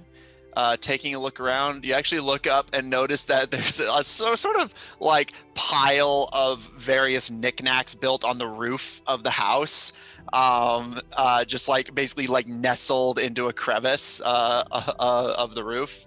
And as you call for Francine, you see them shimmer into view, just kind of gargoyled over their loot, and they climb down to all of you and kind of tilt their head at you, Gaharis, before biting at your horns and chewing. This is fine. Francine, we are going to be away for a few weeks, potentially. The eyes like look to Israel and Griaz. A long time. And she would like sort of phrase it in terms of time that Francine can understand with some effort. Several days. Valid. Several suns. Yeah, a while. But we will be back. There will be someone to take care of you. I assume I would have also asked Melvin to check in. Yeah, easy enough. So, be a good girl, and I will hand her my chainmail that I've worn since day one of our adventuring. Would you mind holding onto this for me? Francine gives an excited nod and immediately like grabs it in their mouth and looks up to their pile of loot, but then like hesitates and kind of bumps your torso with their horned head affectionately, and kind of crawls by all of you to do the same, and with a small kind of gurgle that you think maybe something akin to a goodbye, they start climbing their way up the roof and gently, almost reverently place Gaheris' chainmail at the very top of their loot pile and kind of start burying it in some less valuable junk to protect it.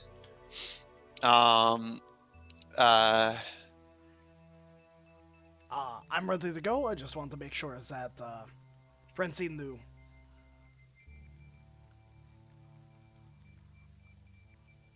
Okay. And with that, I will record a new thing for the gaslight. what would you like to record? You're going to go home and rethink your life.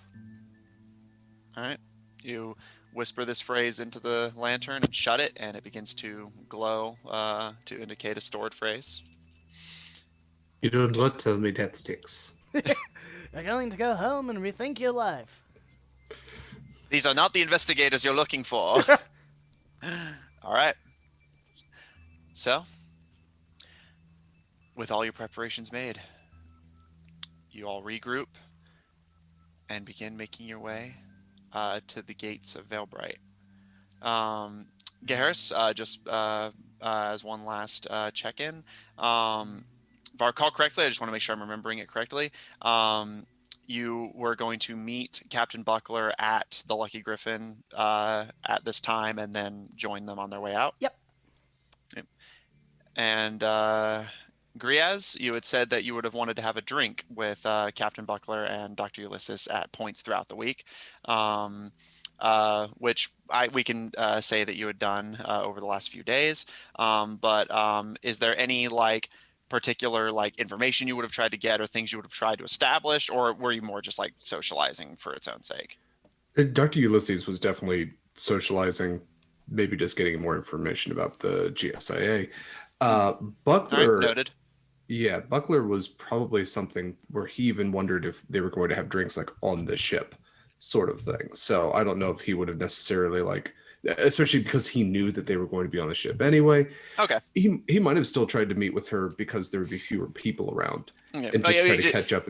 Yeah, just you had said at the end of the last session that was something you wanted to do this session, so I wanted to make sure that was addressed before we left. Okay. Yeah, we can do it. Kind of off camera as it is, but yeah, he would mostly just be establishing where she's been, what the details that she finds most prescient are, and just kind of see if she's on the level. He's more just trying to see if there's going to be any issues on the ship from their past. Noted. Okay. We'll get to that then. All right. So, as the party regroups, all of your errands done, your orders made, your items received.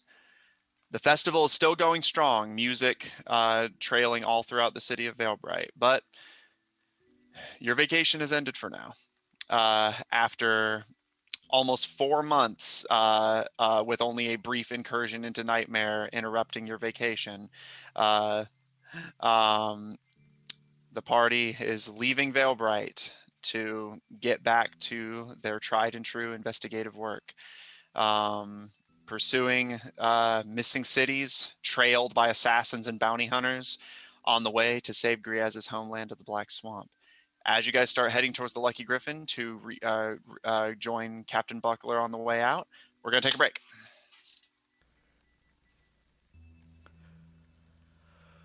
All right, everybody, we're going to take, let's say 7 minutes, because that'll put us at an even number, and I'm a sucker for even numbers. So we will be back in 7 minutes. Go get some water, get some snacks, do what you need to do, and we will be back shortly.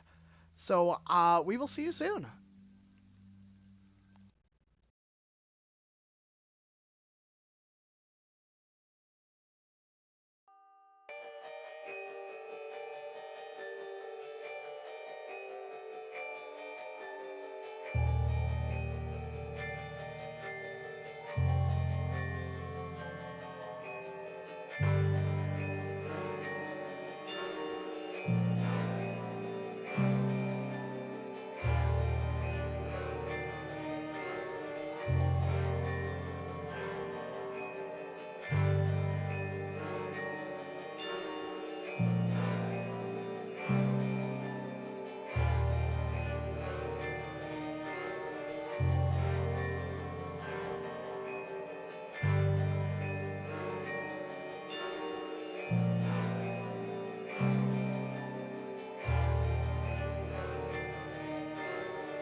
Hi everyone, I'm sorry that we're liars consecutively and literally every week, but at least we are, I don't remember the word. Consistent. Consistent. Yeah. That's We're it. annoying, but consistent. Exactly. We just wanted you to have extra time to do what you needed to do, really. You're welcome. But without further ado, Matt, please bring us back in. I'd be more than happy to. All right. So, you guys have made more or less the last of your preparations to leave the city of Elbright. And you begin making your way towards the Lucky Griffin. You have taken a few cases that can be performed on the way to the Black Swamp to help Griaz save his home. The closest and first of which seems like it will be the Artist, a mysterious, disconnected, and unpredictable Children of Red Site operative who has been plaguing the Goldshine Supernatural Investigation Agency for quite some time. Currently, at least by Detective Meester's judgment, is terrorizing the village of Ground to the south of Veilbright. So without further ado, you guys start making your way towards the Lucky Griffin, and sure enough, as you enter, you see a few of the adventurers still here enjoying the festival. A round of Mimic Roulette appears to be well underway. A few of the GSA field teams are dotting the tables as well at this point, likely enjoying a few drinks and festivities before pursuing their own cases. But Gaharis, you start making your way with the group at your back to Captain Buckler, who is sitting with her crew at the table they usually occupy in this tavern. And Buckler raises a tankard, seeming in good spirits as you approach. As you all sit at the table, surrounded by her crew of, again, largely very muscular women, she gives you a slight nudge of the tankard, Gaharis, and just, is it that time already? I believe it is so. We are ready to go, and we have a long distance to travel. Indeed we do. And we are just so excited to be traveling with such wonderful companions. She places a hand to her chest, like just, oh, I'm charmed. And looks to the crew and just like, well, you all about ready to set sail then? Metaphorically. And the crew kind of glances to each other and give kind of somewhat unsure, but nods nonetheless. And she taps her hands on the table before standing up and, well, shall we?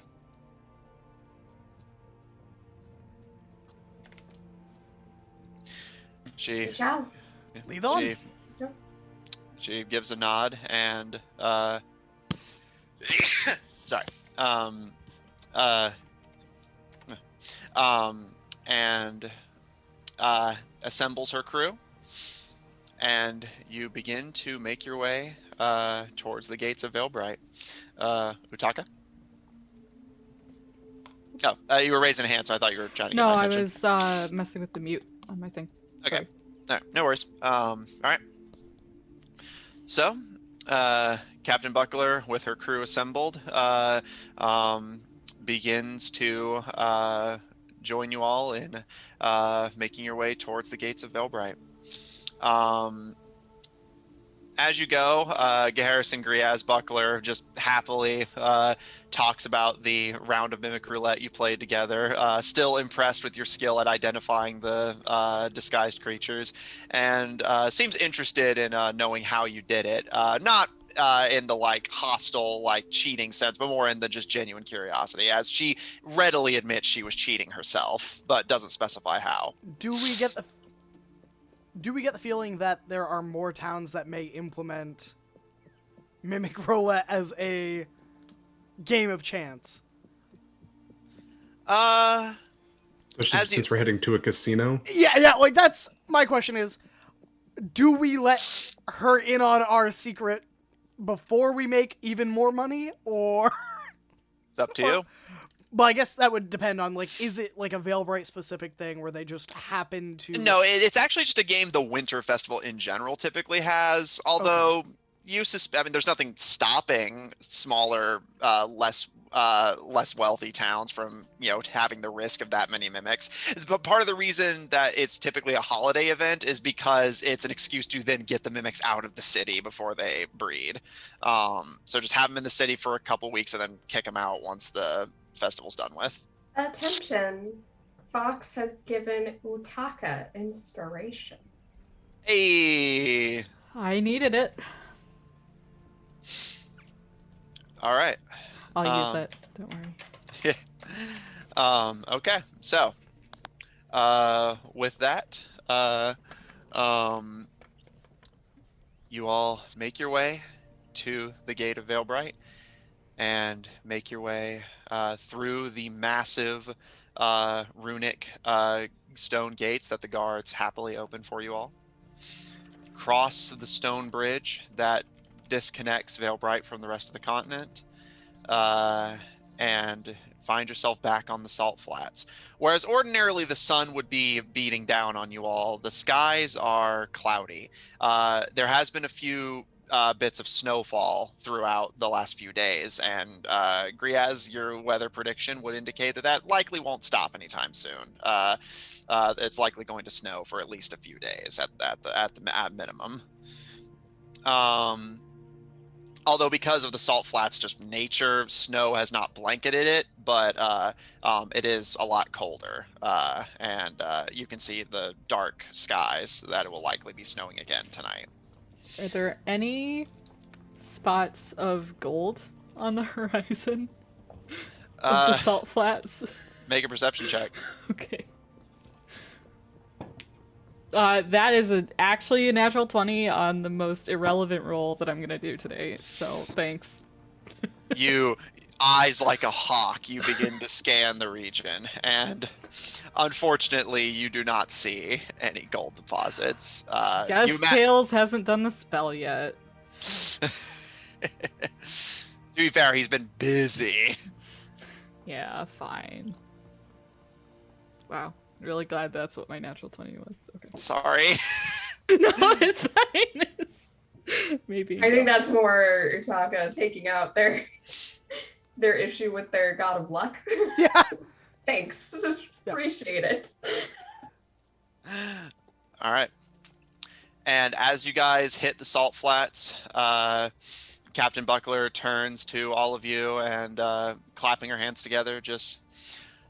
All right, just so we're all on the same page of what the plan is, we're heading east through the fleeting forest. Gonna make a pit stop in the village of Ground to rest for a few days. Wait, we're going through the forest? I thought we weren't going through the forest. Or was that the jungle? No, we're not on the same page, or maybe I'm not. I think we are not going through the jungle. I think is that the Yeah. You're thinking of the Kipling jungle. The fleeting forest is further north. But yeah, so she at you, Taka kind of tilts her head slightly, but look, I ain't from around here. Don't look at me. She smiles, seeming good-humored about it, and turns to you, Gaharis, and gives a nod. As we agreed, my ship is currently docked in Jor. We'll be heading there, and I will get you guys to the swamp. Any problems with this route? None at all. I lean over to Ivron. Is that the route we wanted to take? Ivron kind of nods to you and just, yes, although we'll likely need to investigate this artist person while we're in Ground. I hold up 2 thumbs. Captain Buckler gives a smile, but seeing as you're all our guests, she kind of tilts her head side to side, and we'd be more than happy to do some hunting while you all enjoy Ground. We don't have any shopping we plan to do, so we want to make sure our guests are well taken care of. And she opens her palms to all of you. Unless all of you have the week or so of rations you'll need for the trip. She gives a Good. bit But of a I shrug. don't object to fresh meat or anything, so really, whatever you like. She gives a bit of a shrug. If the mood strikes us, I'll see how we're feeling when we get there. In the time being, we're burning, well, not exactly fair to call it daylight, but we're burning cloud. So she waves a hand, and the crew all gathering their various belongings in packs begin to walk as you all begin your journey. You've all gone through the fleeting forest before. It's that piney forest where the circus tent had been built. However, this time you guys are cutting through the south side of it rather than the north side that you had been going through originally. That being said, is there anything notable you guys would like to do by you guys' estimate? Unless anyone has a way to speed you guys up or with intent to slow you guys down, going through the fleeting forest, the trip to ground will take you 4.5 days.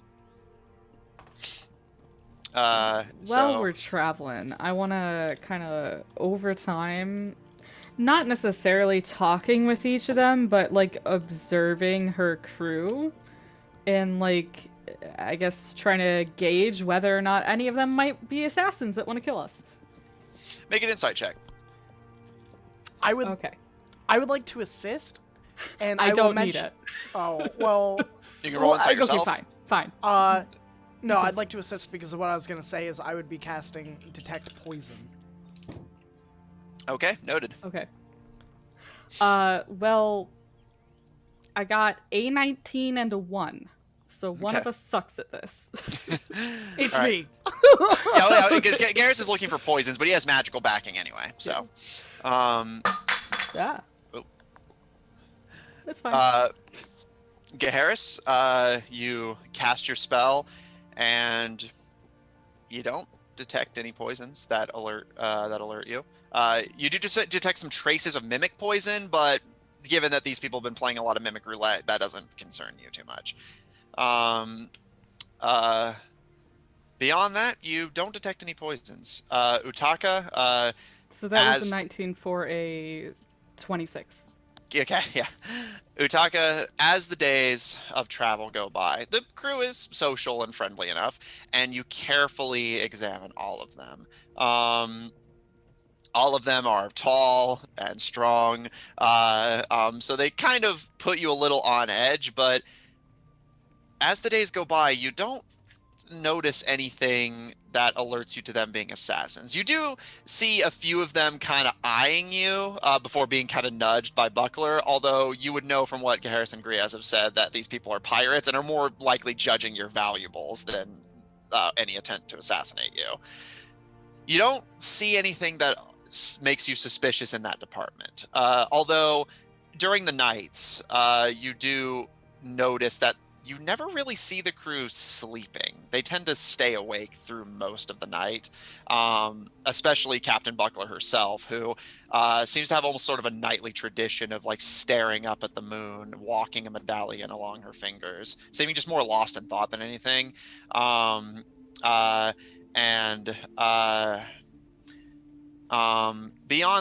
the crew's seeming complete lack of sleep and Captain Buckler in particular being kind of lost in thought during the night does catch you as odd, but it doesn't strike you as necessarily assassin-y behavior. Not assassinate, but if I notice this during one of the nights, and I guess if there's anything else anyone wants to do before I do something potentially bad, go ahead.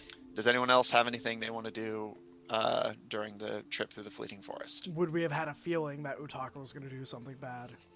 How much time has Utaka put into thinking about this and planning what they're doing? I was just saying, how much time has it been since Utaka last did something bad? I mean, Yeah. this is, like the You stopwatch could- is going off. I guess Geharis has a gauge on, is Utaka planning something potentially dangerous? which isn't always sometimes he does kind of things spur of the moment, but you see him like eyeing some of these pirates suspiciously, and it's not like the kind of suspicion that he looks at like ne'er-do-wells with, because like he lives amongst them, they're fine. This is a little different. He's like, Is it like an inquiry kind of thing? Like, if I test this, is something interesting gonna happen? Is it yes. that look? Yeah, I Yeah, would it's definitely that look. absolutely recognize that look. I would be like, but would I have picked up that none of them are sleeping, or is that something only Utaka would have picked up? I'll say, yeah, you can observe it. I was giving it to Utaka because they were already looking for odd behavior. You I don't would probably notice it first, though. Oh, Yeah, absolutely. you would. Yeah, but yeah, all of you do start to notice this as well. You never see the crew sleeping. Aren't they elves? That's yep. One of them is, and also noticeably, Israel, you notice the only male on the crew is an elvish man. Everyone Right, else, he gets a pass. Everybody else is under suspicion. everyone else appears to be human, or at least mostly human. You notice a few half elves and half orcs, Okay, but so before anyone else does any actions, since I noticed this first, Yep. and I'm highly suspicious Yep. of pirate crews that don't need to sleep, Ghost pirates. as someone from a coastal town who has heard many tales, I would like to cast Channel Divinity Turn Undead and see if anything happens. okay. We have goggles with true sight now. Yeah. Also, paladins have Could literally divine just- sense and could have just been like, "Yep, they're undead." Yep, but Like, Yeah, yep. I was just going to. I think Griaz would probably be messing around with his goggles and just pop on the blind sight aspect of it just to You mean the check true sight? things out. Yeah, true sight is what he's going for. Yeah, because you said blind sight, so I was. Yeah. Oh, I apologize. Yes, I know Yeah, that's one of the yeah. options. Because yeah, true sight. has is what he would be Utaka shooting for. met any of the undead that we have yeah, met, like in the Bluefield Alliance? Yeah. and Alright. he spent quite a bit of time with a lich. Okay. Utaka, you cast Turn Undead. Nothing happens. Okay, yeah, he seems to feel a little better after he mutters that and nothing happens. Griaz, flicking to the true sight of the goggles and kind of like looking around. It's honestly a very funny sight for the rest of you. Griaz with these like multi-lens steampunk goggles strapped to his head and like kind of flicking the lever and looking around. And Griaz, as you turn your attention to one of the nearby crewmates, the boatswain, this like massive woman who looks like she could, and you think you have seen her crush tankards like beer cans. Looking her over with true sight, nothing particularly alerts you. You do notice one thing that catches you kind of as kind of odd. Several wounds that are visible in true sight, but not on them normally. Like things like sword gashes, what appear to be arrow impact wounds. Some of them, as you kind of turn this attention to the rest of the crew, even appear to be outright missing limbs in true sight that they are not missing normally.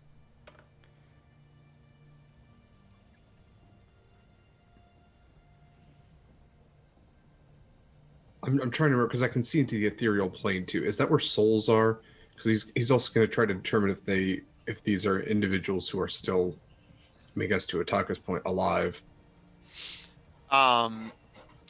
You cannot see because true because true sight lets you see like essentially through illusions. I don't recall if it lets you see into the actual astral plane. Ethereal plane, yes. Ethereal Astral plane. plane, no. Yeah. So yeah, Correct. you wouldn't be able to see their souls, but I did. Yeah, I couldn't remember the difference between the two. So yeah, understandable. it's magical darkness, invisible creatures and objects, illusions, the original form of shape changers, and into the ethereal plane.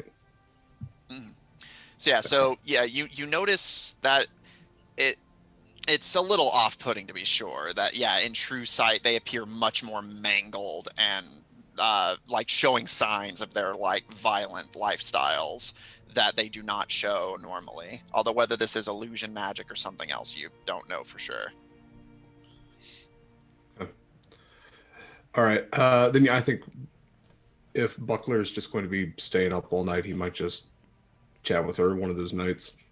Yeah, I think Harris would probably sit nearby for that conversation.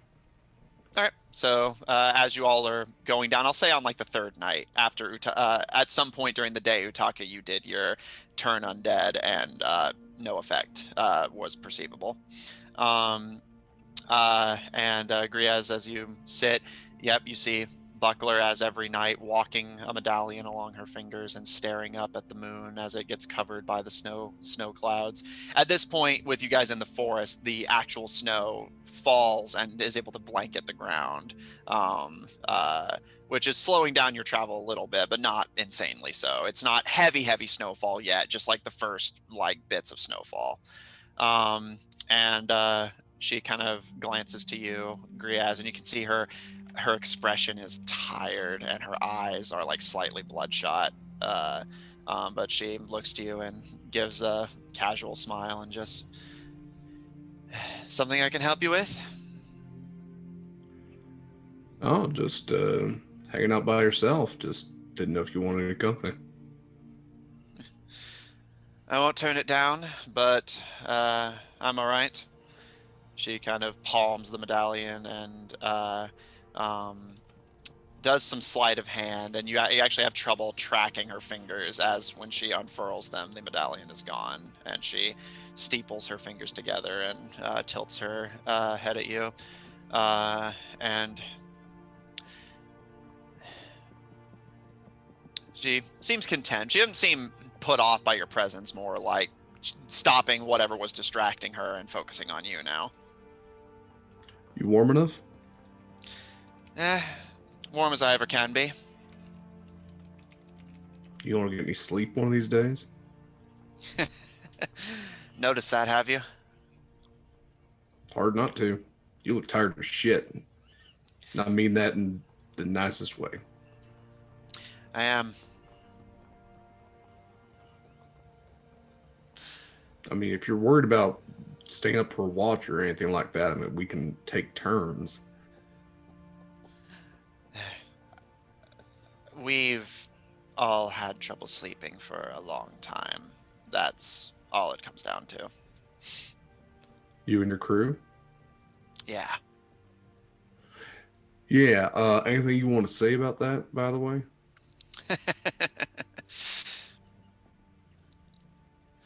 Nothing you need to be concerned about. We have no intention of slitting your throats in your sleep if that's something that's bothering you. It's our concern. You know, we help people with their concerns. These new friends of mine, they're pretty good at helping folks with whatever problems they got. Seen some real messy stuff. And y'all want to tell me why... what happened to y'all? All y'all. I mean, it's obvious something's up. None of y'all sleeping. You got missing bits if you look hard enough.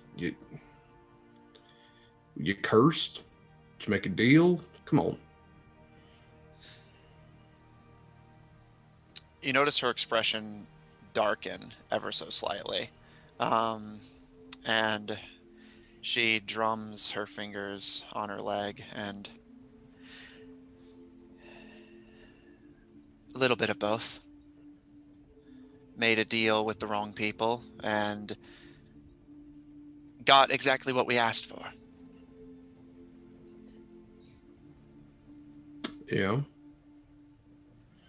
Who'd you go make a deal with? She hesitates slightly, and these are the kind of people where if you go spreading that sort of information around, you tend to find yourself in hot water or deep water with cannons strapped to your boots. Come on, Buckler. You and I know most of the same folks. You ain't gonna say a name that I don't know. Now, if it comes to people in what used to be my line of business, what seems to be still yours. Make a persuasion check. Sure. Nope, that was That's a 2 plus nothing. She frowns a bit, and I appreciate it, but there are things beyond death to fear in this world, and I don't intend to cross them.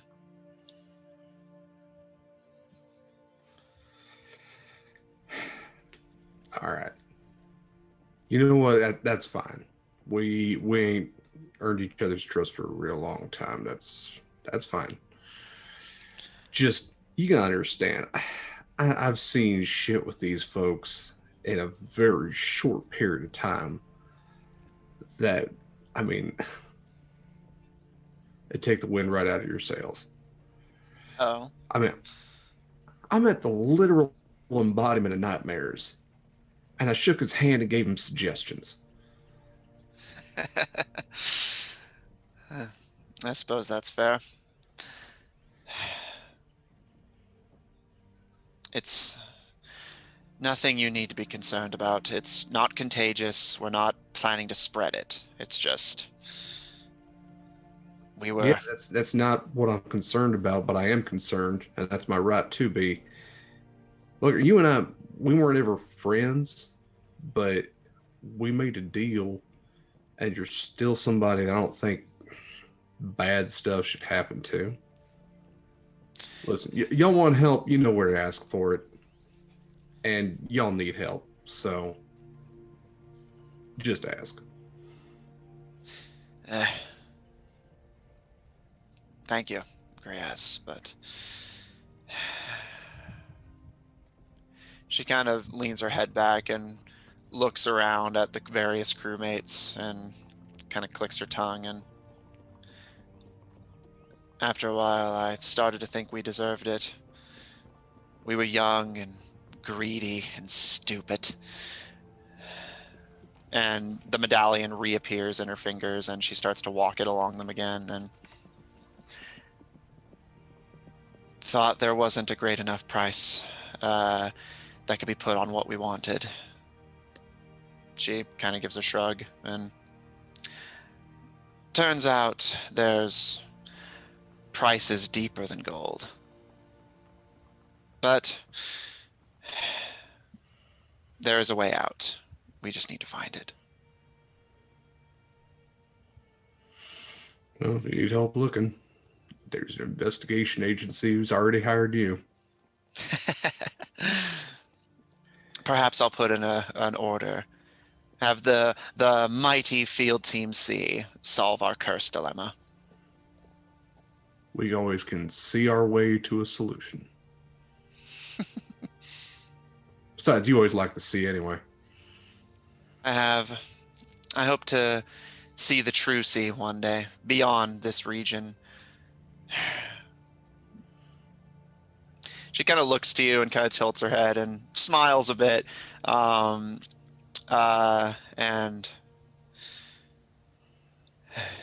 thank you. Once we've taken care of some of our business, perhaps we'll see about putting in an order. Thank you. All right. If there's anything along the way. Till then, I don't know if it's going to help or not, but I got it. I certainly don't want it on me any longer than I have to. And he's going to pull out the obit that he acquired before they went into Nightmare.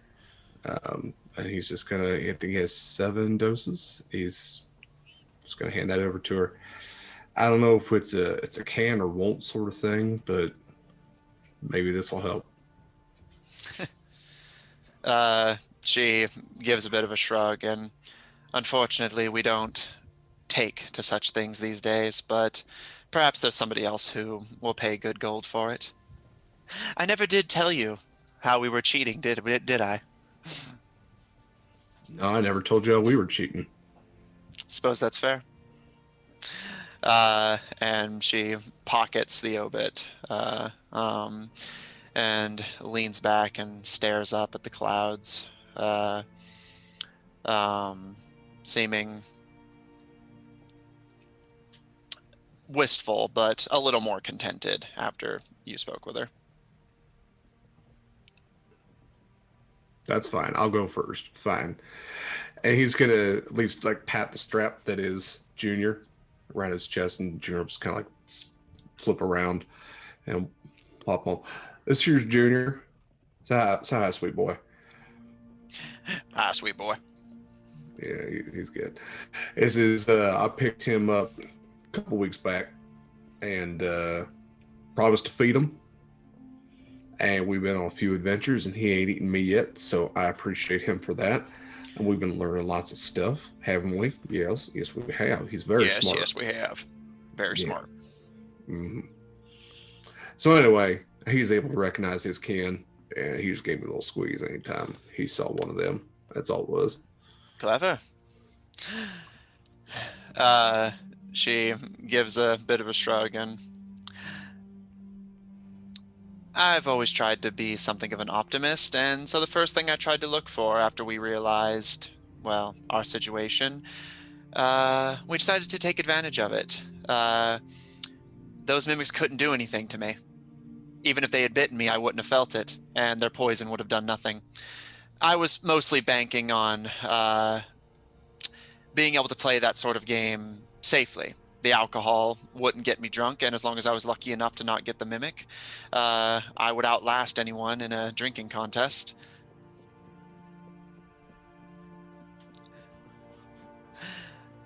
Right, At that then. point, it was just the luck of not getting a mimic, which worked out for me, I suppose, but I guess that's a lesson deep down. Everybody at the table's cheating one way or another. You just got to shoot the best. I suppose they were. I've never known anyone to play that game fairly. Except that poor guy missing his glass eye. Don't know what kind of monster would have taken that from him. I heard rumors that it was a long-legged demon horse. Heard the same rumors. Yep. They wanted to get the agency on it, but supposedly whenever they went to ask the gnomish woman about it, she just laughed. Mm-hmm. Yeah, it's a conspiracy. Yeah, just files are completely redacted. She kind of looks at you and just kind of smiles. You can't tell if she knows or not, but she definitely just like smiles and seems to at least find it amusing, if nothing else. And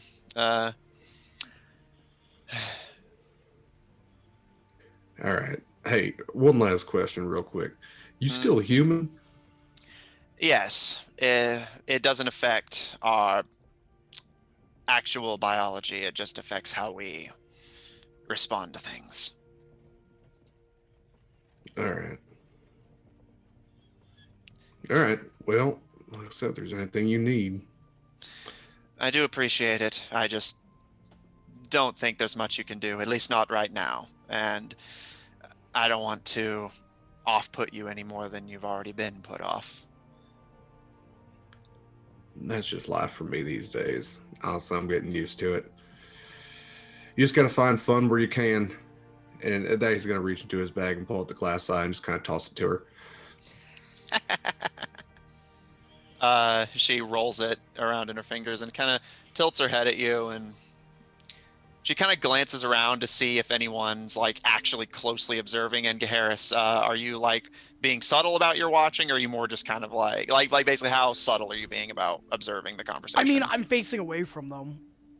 Like, I'm probably just laying facing away from them, like 10, 15 feet away, like in my bedroll. Mm-hmm. I don't think there would be a way they would be able to know. Oh, no, that's fair. That's why I was asking. Yeah. Like basically I wanted to check to see if you were like being on the sly about it. Yeah. She kind of like smiles a bit, and after a quick glance to make sure nobody's like directly observing, crew included, she reaches and in this like unsettling display for its uncanniness, actually pulls the nose from her face completely. You could see like bits of flesh and sinew attaching it, but nothing more. None of the like spurts of blood you would expect from such a thing. And she kind of like tilts her head and grins at you, just a cavity in the middle of her face, before shoving and reattaching it, before tossing the glass eye back to you. All right then. Told you it was off-putting. I've honestly seen worse, but I mean, yeah, but I got a drink next time, you know. It's fine. Yeah. All right. That is a way to end a conversation. And bye. She kind of like rolls her eyes a little bit and stays sitting in place as you walk away.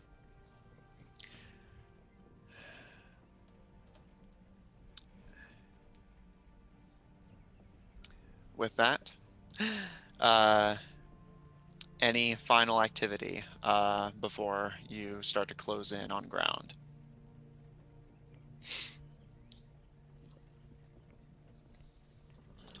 Okay. So you all continue the journey a little more unsettled by your traveling companions than you had been. While they're not Utaka, you know them to not be undead. And Griaz, you know them to likely be victims of some kind of curse, although the nature of which they have not led on to you. True sight reveals them to be these physically wounded and scarred people that, while the wounds appear to have healed, they don't appear to have truly went away. And I will say, Griaz, if you observe the captain in true sight, you will see indeed a cavity of likely having lost her nose in a battle of some kind, but whatever nature of ability they have has allowed her to at least visually keep it.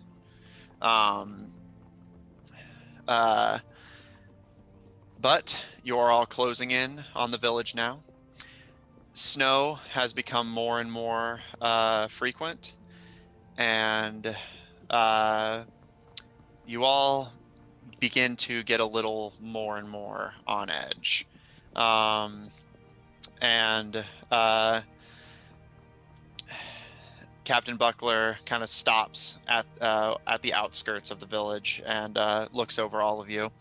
I will say, so this was a 4-day trip. You will have arrived on the mid-afternoon of day 5. So 4 days of rations.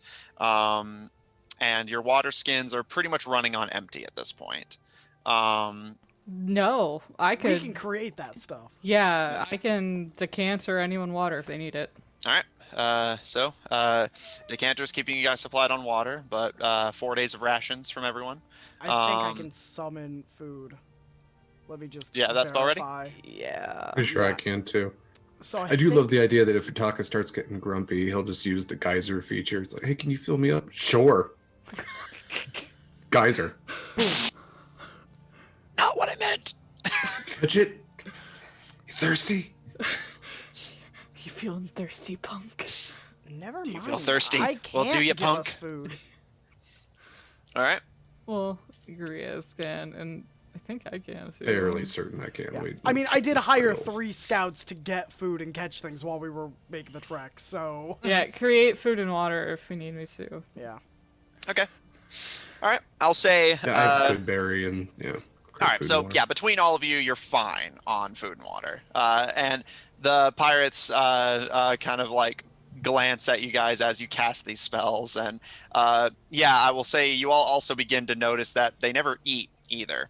Like they'll join you guys for food if you invite them, but if left to their own devices, you never see them eating.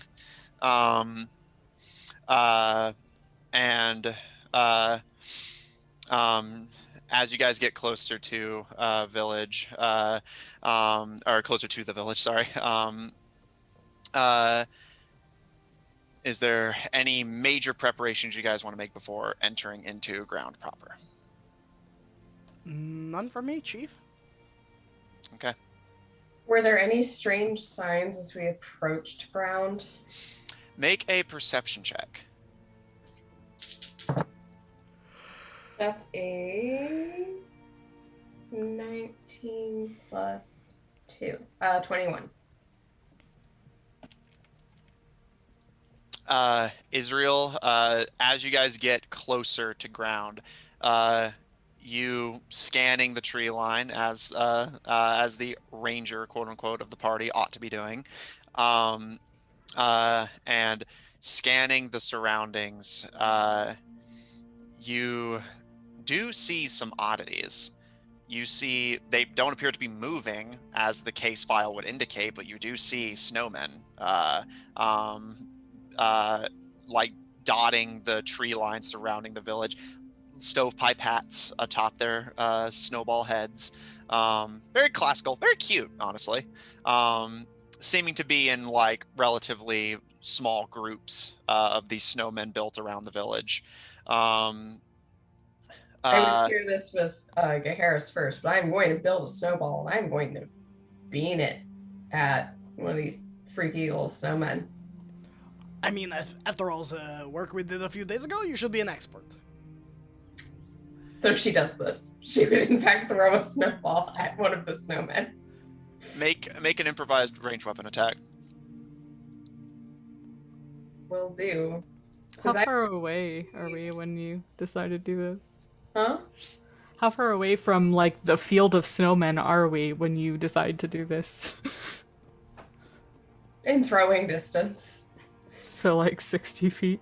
Yeah, probably. Okay. She can't throw from like 300 feet back. She's not crazy. Especially for a snowball. So I guess that's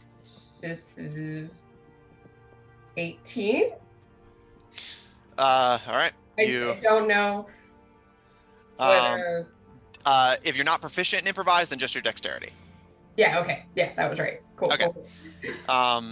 18. Balling up a wad of snow. I'll assume, of course, that you guys have donned the warmer clothes that you had bought in the city at this point. Just for so that it's covered on screen. You begin to pack a snowball and reel it back and throw, and it's a pretty good throw, and you make impact on one of the snowman's head, and the head kind of like wilts and like part of it collapses, but the head stays attached. And is there a body underneath where it has collapsed? No. Oh, thank gosh. I was like, they move or I was like a necromancer's freezer. This is what we're in. They just build a snowman to cover up all the bodies. And Israel and Geharis, as you both, I mean, all the rest of you can observe this as well, but just like as the two of you very carefully observe the snowman after its impact, Geharis, you do not see any signs of rotting flesh contained beneath the snow. Does it move? But the snowman does turn to stare at you, Israel. It doesn't move beyond that. It just slowly turns itself around to stare directly at you. Its stick arms held out to its sides. And Geharis, you actually see a dagger clutched in one of the sticks. Oh yeah, What the fuck? This is going to be a very exciting day. So I'm drawing the sword, grabbing the shield. Snowman before we go in, or just like. I mean, I think I can do a thing, but it's not gonna do much. Not against a fucking field of them. All of the spells that I know involve frost. Well, Good thing that all of mine involve force. I don't think they're gonna stand up too well if it's raining. What do you think, Griaz? Hey, I got fucking fire. What are y'all doing? It's snow. It melts in the rain.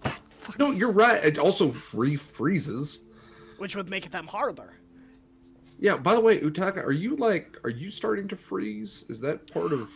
I don't want to talk about it, okay? And he, like, shifts a hand towards his hair and, like, tries to move his hair, and you hear just crunch, crunch, crunch as he moves. Israel helpfully says, if you wore the hat and the scarf and things, that probably would happen less. Yeah, then that'll be freezing, too. 'Cause I get my clothes wet. 'Cause I'm a water genasi. Thanks. Have you ever tried not getting your clothes wet?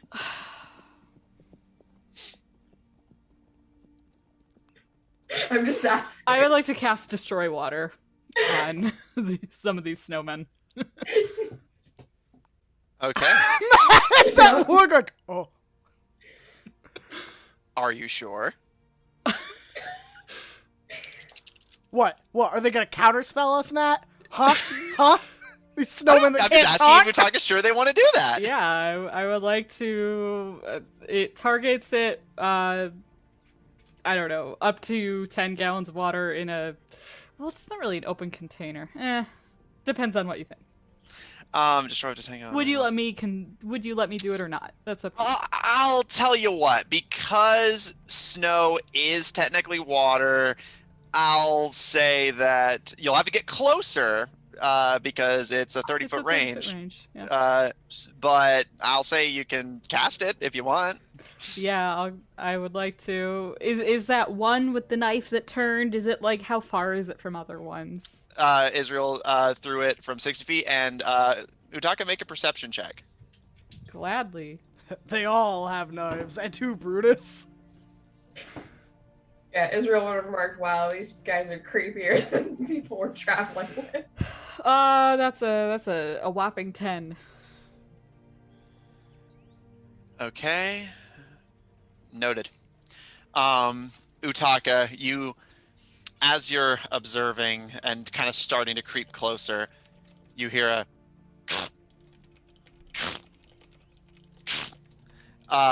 and all of you can hear this, but Utaka, you hear it first, and as you turn, you see 5 similar snowmen, like standing in a line, on the, like, basically opposite, like as if they had been creeping up behind you guys while you were looking at the other group of snowmen. And Utaka, when you looked back, there is another group of about, counting the one that Israel threw that snowball at, about, you estimate roughly 6 or 7, all of whom have now turned towards all of you with daggers. They aren't moving, but How far away are they? all of them are, the closest one, which is the one that Israel hit, is 60 feet away. The rest are in further bits of about 70 feet, 80 feet. The furthest one appears to be about 95 feet away. What does Pyromancer's preference do? You don't know. You haven't drank it. I want to drink it. Okay. The So whole instead of destroying bottle. water on the one that's alone, I would like to move my movement speed toward the line, and I would like to cast Gust of Wind at them. Since they're all standing in a nice line, as you just said. Okay. Da, da, da, da. I think it's safe to say at this point, I would like everyone to please roll for initiative. And Gaharis, Yeah. because I did not think you guys were going to instigate with the snowmen right away, I'm going to need a snow forest battle map, please. Do you want to smite a snowman? Come on, what's I did. I prepared. Israel paid attention when she's like, snowmen were attacking people? There are weird snowmen around? I'm gonna... Alright, let me... So are we still in the forest or no? Yeah. You guys are in the forest on the outskirts of ground. Battle map. Where is it? I got the Battle map, stats ready, battle map. so just need to, I just need to fucking, Yeah. I was just like, yeah, they'll, Oh, of course. Yeah. I'm not walking into that village surrounded by snowmen after you told me people get attacked by them. When they have Cleaning those knives? out. yeah, but you guys are like, just, oh, outdoor. snowman, just chucking a fucking snowball at it. Are there any Like, if glyphs they're or just anything like regular that? snowmen, it's fine. No, but if it's the best battle map, like on short notice, then, like, I just want to give you guys something, and like, Yeah, I got you. Are there any buildings or anything like that? no, you guys are like on the outskirts. You haven't gotten close enough yet. I got you. Sorry, I have like thousands. You know, we'll put a battlefield, I think. Well, once it uploads. I will move everyone to that map once I have finished uploading it. I'm getting the monsters And initiative sorted. I will roll my disadvantage. Oh, I have to Yeah, roll you my are at disadvantage.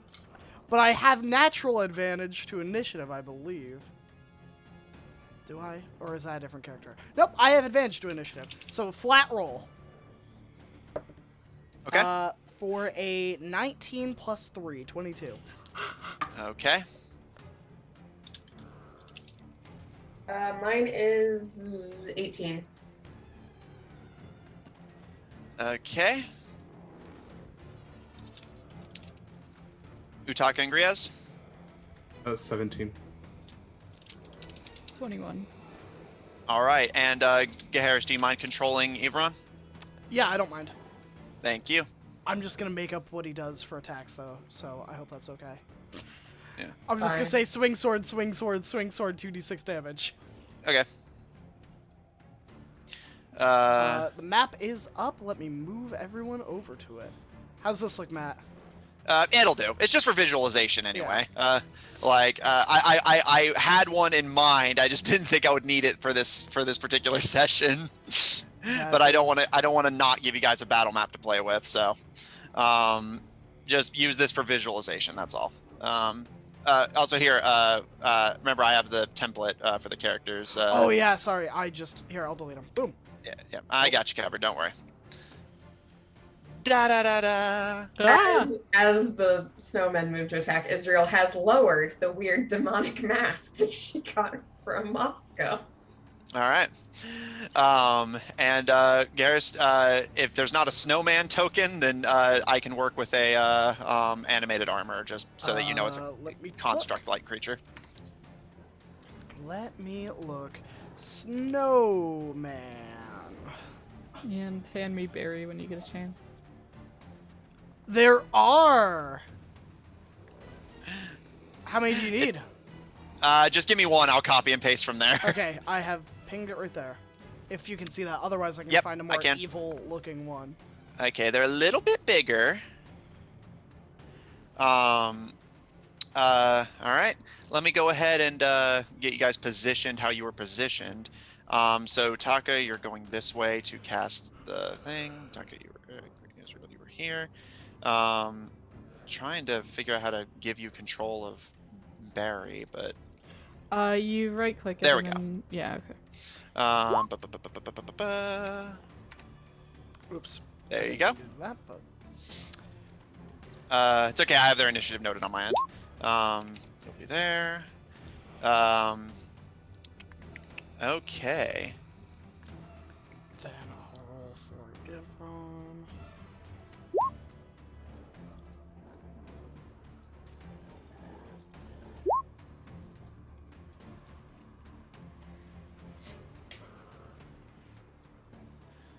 Okay, and they were about 60.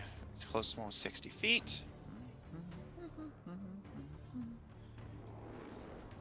Here, I'm gonna shift you all a little bit so that I can position the snowman a little more accurately.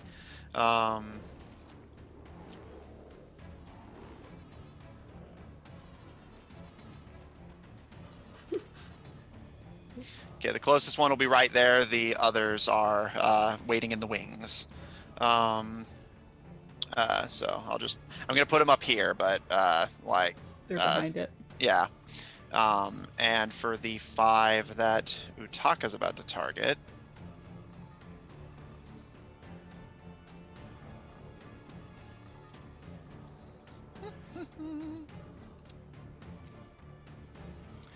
Creeping up behind you over here, we have some more. Oh, I thought they were like 60 to 95 feet away from us, so like in a line leading towards us. No, yeah, the ones over on the battle map your left, which is the one that Israel was throwing at. The ones in the line that you wanted to attack had gotten closer, creeping through the tree line. No, they just misunderstood what kind of a line. Like they. Oh, I see. thought it was a line single that file way. line, and Oh it's yeah, just no, like yeah. They it's were a like phalanx firing line. line, yeah, like firing line. Sorry. Okay. That's okay. Barry can move 40 feet. I can still get in position. Yeah, you're good then. All right. As you guys all like swivel your heads around, the pirates seeming equally confused by the situation, because you guys at least had forewarning going into this. Israel would go, snowmen attack people. We should probably get rid of them. 12 of these strange magical snowmen have surrounded your group on the outskirts of the fleeting forest, traversing the snow-covered grounds with daggers clutched in their branch-like hands. As you can see, the coal-like smiles and eyes and the carrot noses under the stovepipe hats, as the evil snowmen close in to start swinging. Gaharis, you're up first, as you are chugging Pyromancer's preference. Yep. Do I need to roll anything, or does anything happen? Something does happen, actually. I'm also I will on say, Naden, and I think I would urge Naden into a gallop towards the snowman. I'll say, Gaharis, you kind of have a feeling this stuff is hot, and you initially think like, oh, if I were to like spit right now, it'd be like on fire. If I were to spit right now, it would be like on fire. I will say you're about to exhale fire, but you don't know how big of a cone we're talking here. But you know you're about to breathe fire, so you can move accordingly. This is my dream ever since I was a kid. Right remember, there. these guys are actually behind him. I just put them there so I could drag them whenever they get closer. Oh, wait, where are they? Oh, so I can't... Yeah. Could I move back to get to within this point? Also, there's something right there that I'm dragging for some reason. I'm gonna layer that. Whoops. There we go. Oh, never mind. I have layered my token. Well, all right. All right, we're gonna fix this. I got it. Okay. Yeah. We were all so unprepared. Or specifically, No. I was unprepared. For some reason, it wanted to group these two together, but then wouldn't let me move them separately. Okay, so I can't get to these ones if I those guys are behind this one at a distance of the furthest one appears to be about 35 feet behind this one. I can dash with Naden, which would get me to them. Okay, with so 90 feet of movement. All right, so as you're riding, you're just chugging and chugging and chugging, and it's like, and as you get to the snowman, go ahead and put yourself wherever you want to be. So this guy's the closest one to you. The others are like in a just sort of pattern behind him. Yeah, okay. So like right here, is breathing fire in action? Yes. Well, basically, you're chugging the Pyromancer's preference, yep. and then that is causing you to breathe fire. All right, so I will breathe fire. Roll me 3d6, and I will roll to see if they succeed the save. You breathe a 15-foot cone of fire, and with that, you're able to hit, let's see. And that's 16. 3 of them from where you're standing. Okay, and that's 16 rolled. And they fail to save. So 16 and all right, noted. Okay. All right. Okay. You charge forward on your noble steed, quote unquote, your nightmarish armor, astride a nightmare, wielding your nightmare blade. But as you're chugging this quite literal fire whiskey, you approach and just like like coughing and breathe a cone of fire that encompasses 3 of the massive snowmen. And whenever you close your mouth and your throat is burning and you're still coughing, they are still standing, but barely. You can see parts of their heads and bodies are starting to melt, but they are glaring at you with their coal-like beady eyes. Wonderful. Bonus action, spiritual weapon. All right. And I'm going to summon one of the injured ones and have it take a swipe. All right, go ahead and roll. Also, what did you have your Ron roll for initiative? Yep. 12. What do you get? All right, thank you. Noted. 9 to hit, probably won't do it. Yeah, doesn't do it. Your spiritual weapon appears and takes a swing, but the snowman parries it out of the way with their dagger. They appear at least relatively fast, and their swings seem strong. Is that the end of your turn, Gaharis? Yep. All right. Next up is Utaka. You mount Barry, and I'm assuming are you going to get into position for your wind spell? Maybe not, because how I was picturing it before, it would keep them from getting to the group, but like buffeting them in a different direction doesn't make Okay. as much sense. Yeah, sorry. So honestly, fuck it. What do they expect him to do? Really, this is their fault for having expectations. I would like to cast Call Lightning. All right. It's a saving throw, correct? Do? Maybe. Yes, Dex. Yeah. Which they succeed. Okay. 2 of them? I should be able to hit 2 at the same time. What's the DC? 15. One succeeds, the other fails. Alright, I would like to deal max damage to, we'll say, these 2. So 20 and 40. Or Okay. 15 and 30. Because Griaz did not make this storm for me. Okay. So But is it snowing? Would you consider that a storm? it's not a snowstorm. It's Okay. just simply a snowfall. So Okay. 15 damage on the one that succeeded, 30 on the one that failed. Yes. All right. Utaka, as you conjure a storm, the rain taking on the form of a heavy snowfall with the cold, but as Gaharis, really all of you instinctively almost flinch as you see the familiar flash of lightning carve down from the sky and strike a snowman, strike another snowman.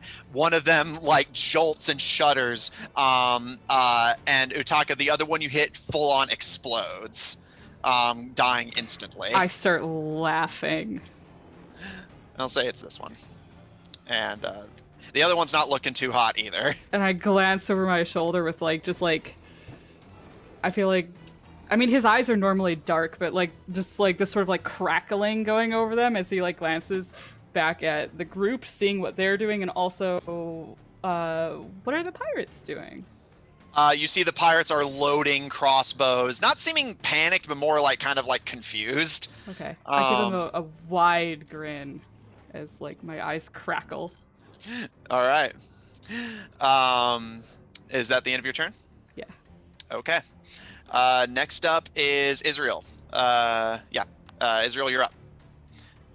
She's definitely muttering of "this better not be your handiwork," clearly referring to her patron and she is readying her hacked weapon. She doesn't even bother to have a regular bow anymore. Instead, she summons, similar to the blade that she summoned before, the bow that she uses now is this black, shadowy kind of misty creation with a silver handle that looks like dead trees that she holds and draws back on the string that seems the same color as her usual eldritch arrow blasts, and just pulls back her blast to start aiming at snowmen. All right. Also, speaking of which, I just wanted to say, Graham, I genuinely liked your your little parody in chat. That was good. I like that. Okay. All right. Go ahead and roll for those eldritch blasts, Israel. Are you dividing them between targets or just all impacting one? I believe she's just gonna double tap.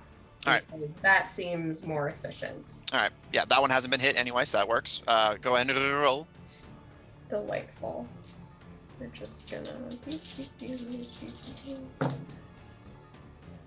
That is a. Sorry, I think I can add. All right, so dirty 20 for one. Okay. And a 14 for the other. Both hit. Roll for damage. Woo! D10s, where are they? That's the one. Mm-hmm.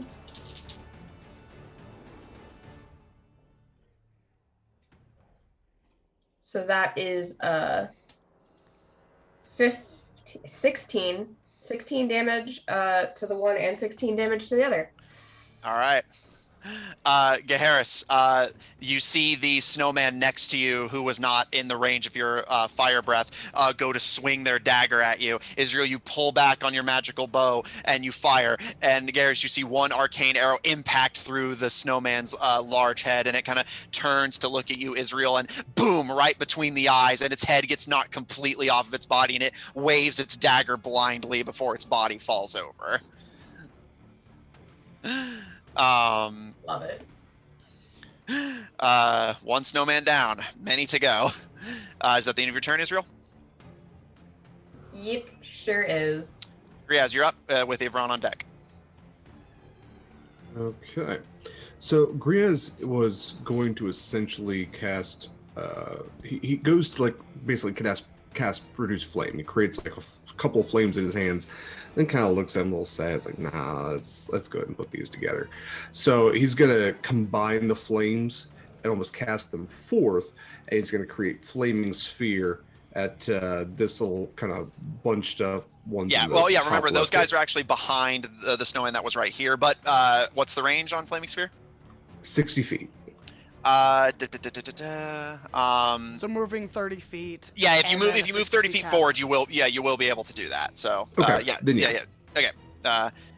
Once these guys have actually charged into the battle, I just wanted you guys to know how many snowmen were present, and this map's not. Oh, I have big my enough turn to- order kind of blocking that too. Okay, then yes. I'm gonna try to move over by where I guess Naden is. Okay. And or at least as close as I can get. And then yeah, cast the flaming sphere kind of. It's a 5-foot sphere, but anything within that 5 feet of it kind of is affected as well. So kind of at the So center. you can hit one of the ones that Gaharis already set aflame. So go for it. Okay. That's a Okay. dex save, I believe, It is a dex save of 14. which they fail. Okay. So 10 points of fire damage. That'll do it. Gaharis, one of the 3 snowmen that you had already set aflame, Griaz, you stride forward, placing your flaming hands together and conjuring this flaming sphere. And as it consumes the snowman, you hear this as it melts, leaving only the stick arms burning and the top hat. Where did the noise come from? That's a good question, isn't it? It is. All right. One more down. Doot. Is that the end of your turn, Griaz? Yeah, unless I just murdered a man and I need to use my fucking belt to take it back. Matt, did I just kill a man? Do you what? Is he looking through his true sight? Sure. Yeah. I mean, there was nobody inside the snowman. Matt, were there people in the snowman, Matt? I mean, once the snow melts, we would know. Unless I just incinerated the evidence, which that's one way to deal with it too, I guess. But we'd smell it. I mean, Utaka already blew one up, so. To be fair, you might still be wearing your goggles. Do you see anything with your true sight? What do your bugbear eyes see? Yeah, what do my bugbear eyes see, Matt? We were all going there. Well, you're not close enough for the true sight to hit them. It's 120 feet. No. Like, because he doesn't get true sight. He gets a range of true sight. Oh. Oh, I And didn't say the range on it. I thought it was just your. you have the range. Omni goggles in your inventory, right? Yeah. Yeah. I believe I rewrote put. this in. Yeah. Omni goggles. Sorry. Or goggles of Omni sight, I believe it was. Oh. Yeah, Omnisec goggles. Oh, there we go. Okay. 10. Oh, it's only 10 feet. I missed that part. All right. Well. All right. Killed a man. Would I have seen this man being very Make close? Make a perception check. You know what? I'm just gonna use that crit from chat. That's a You do 20. not see a person within the snow. The snow just melts, and only the individual pieces burning are left behind. Okay. You don't see a body, although the screaming does concern you. It just means we're winning. Encourages me. Valid. I mean, I would argue that anything within that 5 feet, like the snow is starting to melt off of it. So if anything, it's going to be exposed. Okay. All right. If that's the end of your turn, Griaz, Avron is up with Joe Nesbo novel. with the snowmen going after. Wonderful. Ivron will. Brother, don't run off without me! I'm on my way! And we'll just dash. All right. That would all get him 60 feet. Yeah, just like right at the tip. Yeah. Got it. All right. I think. I don't know what his spells are, so I assume he'll cast. Here, I have his character sheet up. Yeah, I assume that he would cast something like Armor of Faith or whatever it is. Or his Shield of wings are Faith. also a action. Oh, yeah. Well, he took the dash action, which would Ah, true. be his actual action. And I don't remember if Shield of Faith is Shield of Faith is a bonus action. So Yeah. I think that he would Shield of Faith himself. Does he have Shield of Faith? I mean, I think it's on any paladin's list, which they can interchange between the day. So I don't see it on his spell list, but it's on mine. I don't think it's a. It's not a conquest thing. Yeah, it's not a conquest thing. So he just probably hasn't chosen it on D&D Beyond and selected it from his spell book to interchange with another spell. all right, I'll allow it. Sure. Yeah. So Averon casts their spell to extend some protection to the two of you, as the two of you are staring down the most unusual army you think you've It's ever just had him. to fight. I don't get it. Well, the point stands. Yeah, You're standing next to each other, fighting an army of snowmen. Yep. All right. It is now the snowmen's turn, and as they all begin to charge forward with daggers raised, Utaka and Israel, both of you hear them speaking in Primordial. Help me! Help me! And as they charge forward, Oh.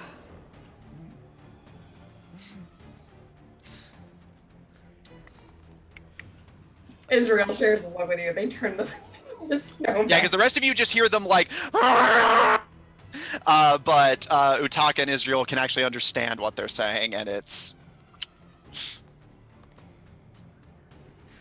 H2O, this is getting dark.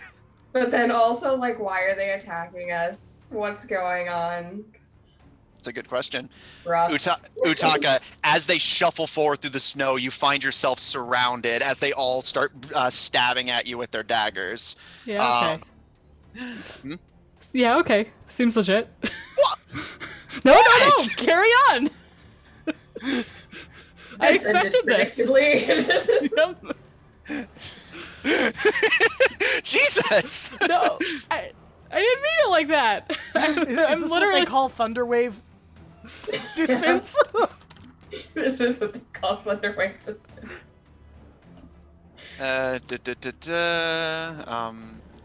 Do I have your? Oh, no, yeah, there it AC is. 19. No, yeah, I have everyone's AC written down. I just needed to pull up that document too. I'm up to 15 fucking documents now. You're All right, doing great. that's a hit.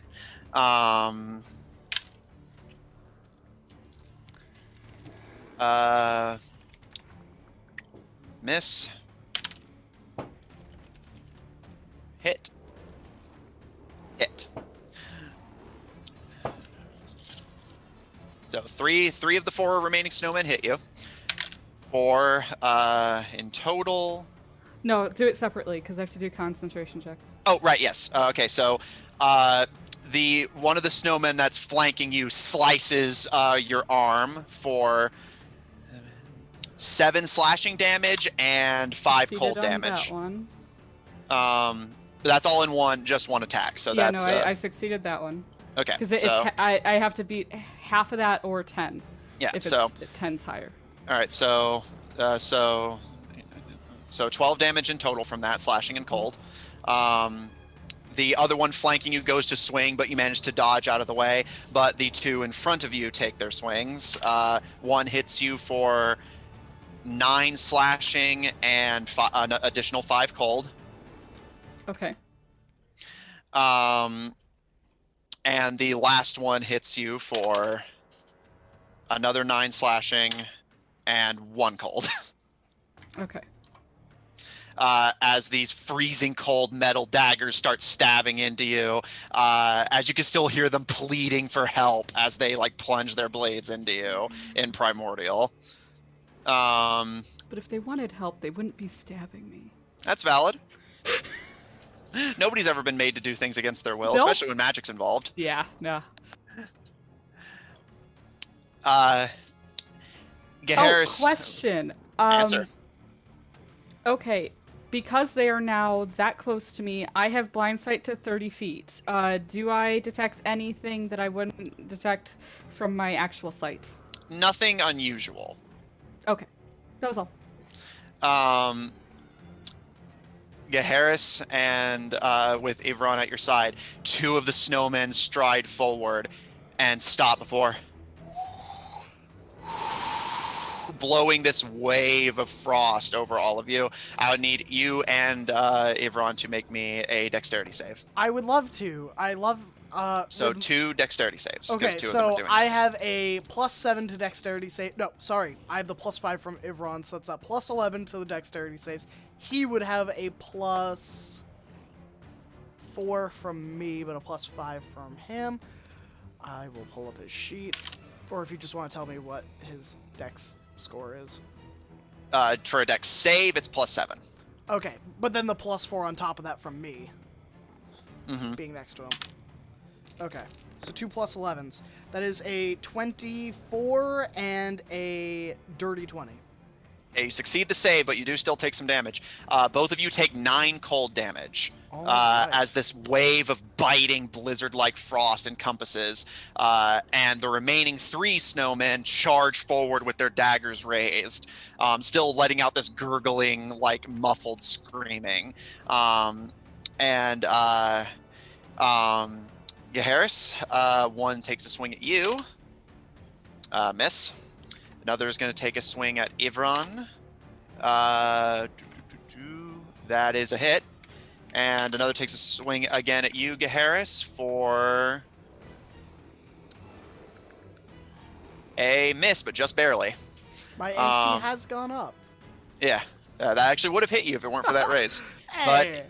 But Ivron is going to take a damage from one of their slashes for 8 slashing and 3 cold. Alright.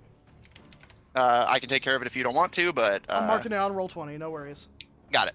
All right, but that is the end of the snowman's turn. But Gaharis, I will say you notice that the 2 remaining ones that you had set aflame are like twitching and trembling, and their swings seem like sloppy and stilted. So the fire definitely had some kind of effect on them, but you're just not sure what. Yeah, because I wouldn't know what they're saying, so I'm just gonna help them along their merry way with my sword. Speaking of which, Gaharis, you're up. Sweet. Bonus action. So they're all pretty, other than the 2 that blew their ice breath at you, who are 15 feet away, the remaining 3 are within melee range. Alright, my spirit weapon, 11 to hit. One more time, sorry. Spiritual weapon that I have up from last turn, 10 Mhm. hit. I also have to... oh wait, I don't have concentration on spiritual weapon. It's like one of the few Yeah, things it's you not a don't. concentration spell because it's awesome. Does an 11 hit? No. Okay. Now for my sword. For 2 attacks into the nearest one. For a 24 and a 26. Both hit. Roll for damage. 14 and 14. So So both 28 hit. slashing damage. 28 slashing. Then they also need to roll me a DC 15 Constitution save. I'll say it's not going to matter. Okay. You kill the 2 snowmen that had swung at you. Non-lethal. Non-lethal. Okay. I just pushed them over. No, that's actually what I was going to say. So, yeah. Right. So using your sword, you basically like use the blade to sort of scoop the snow out from under them, and their bodies like fall over and the snowballs kind of separate and they kind of like flail before stopping. Not dead, they're not melting, but I like just they're chopped no longer off a like threat. their little stick arms. Yeah, That's and then the easy second way to one you Sure. yeah, and then the second one you after you scoop that one, you basically come up from that swing down into a cleave to cut the stick arms off of the other one, and it kind of like reels back with a before like shuffling away from you, and actually like kind of falling over itself as it goes and face planting into the snow. That leaves what? 2 more near me? Yep, let me yeah, the 2 that had blown an ice breath and the one that swung at Ivron. Okay. Naden, Oops. being right with me, is going to try and stomp on the one that's right next to us near Ibram. All right, make a stompy. That's a 6. That's a no bueno. Yeah. Yeah, they go to trample, but the snowman like grabs their hooves and like forces them back to the ground with a muffled grunt of effort. That's it for my turn. All right. Okay. Utaka, you're up. Griaz on deck. I would like to pull. I guess this might provoke 2 attacks of opportunity. That's fine. It's necessary. I would like to take a step back. So these 2 that are farther from me should get. Yeah, which they will happily take. Mhm. Yeah. 1 hits. Okay. The other misses. So you take an additional 5 slashing and 6 cold. Okay. Okay. Looking a little low on HP at the moment. Yeah, they take swipes at you as you pull Barry away from them. But now I would like to call lightning on the 3 that are grouped up. All right. A storm's already up, so Which I have maintained through 4 yeah. concentration rolls. Yeah. All right, that's a dex save for the 3 of them. 1 failure, 1 failure, and 1 failure. Jesus, I'm awful with saves. Yeah, I would like to use my second channel divinity and deal 30 to all 3 of them.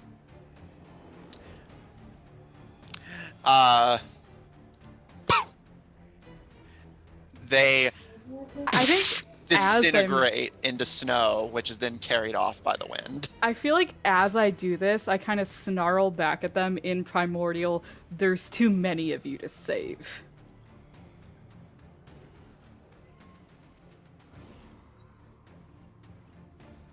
Okay. Okay. Is there a reply? That's important. Not that you can hear, but Israel, you do hear Utaka say this in Primordial. All right, is that the end of your turn, Utaka? Yeah. All right. Also, you guys have all been given a squad crit. Hey. All right. Griaz, you're up. Yvonne on deck. Jesus Christ, Pharaoh. Or Yeah. wait, sorry. It's Israel? yeah, Israel and then Griaz. Sorry, my Yeah, there you go. I had the AC document pulled up, not the initiative one. Crit Sorry. from Chris. Thanks, Chris. Thank Yeah, you. so you. sorry about that. Israel, you are up. Griaz, So you go after. Israel after that is going to be asking who did this to you in Primordial. So she's responding back in the weird language of the snowmen to everyone Yeah. else's. Yeah. Or awe. Israel, you look to the one closest to you that is currently like swiping at Utaka, who's like backing away as they're casting their spells. And as you say this, it takes another weak swing at Utaka, and it kind of like its snow head kind of like shakes side to side in like this like agitated twitch. And you can hear a response in Primordial. I don't know. I can't see anything. It's so cold. Great. Fantastic. She's going to non-lethally try to just knock the snowman apart, since that seems to be working. But she will fire 2 Eldritch Blasts to that end to start knocking like the dagger out of its hand and be like, okay, all right. Got hostages. Yeah, there we go. That is a 16 and a 15. Okay. Both of those hit. Roll for damage. Cool. We're gonna do some sweet non-lethal damage. Absolutely. Noted. Wonderful. One of them takes, well, it's gonna be, I think, 12 and 15? 12 and 15, but non-lethally. That'll do it. You take one shot and knock the dagger out of its hand and take another shot to basically strike right between where its like body connects to the lower part of the torso, just so it can't like move and chase after anyone. And as that snow body falls, it kind of like flails a bit before falling limp. She'd call in a not primordial. Cripple them. Make sure they can't move, but don't destroy them. Utaka glances over at her, I think looking irritated. I think he recognizes the call out for what it was. Well, she also is like not going to blame you for having destroyed some, because we clearly all have, but it's like now we have established we probably shouldn't, so like let's not. He's also at We all like, have snow blood on our hands, which is just water. We all have some snowball on our hands. he's right also now. at like a 6th hit points right now, so if he went through another round of that. Exactly. he's Like down. she understands that was like a deadly ordeal. And is like, you know what, casualties of Yeah. war. Yeah, valid. I mean, going down is just a, impromptu visit to your divine daddies. Yeah, Maybe what, if they Mom prayed, wanted to they'd talk be to so me. afraid of death. Mom is like, just keep doing what you're doing. I'm sure it's fine, honey. Yeah. I Yeah, can't you're even do doing fine. laundry. Yeah. All right, Israel's at the end of your turn. Correct. All right, Griaz, you're up. Your ball of fire is being maintained. Does that do damage at the end of their turn or the end of yours? That is an excellent question. I think because it has to do with the proximity to it in the first place. So it just says that they have to do okay. Any creature that ends its turn within 5 feet of the sphere must make a dexterity saving throw. Okay, none of them And were if they- within 5 feet, so it doesn't matter. Yeah, so end okay. of the turn. All right.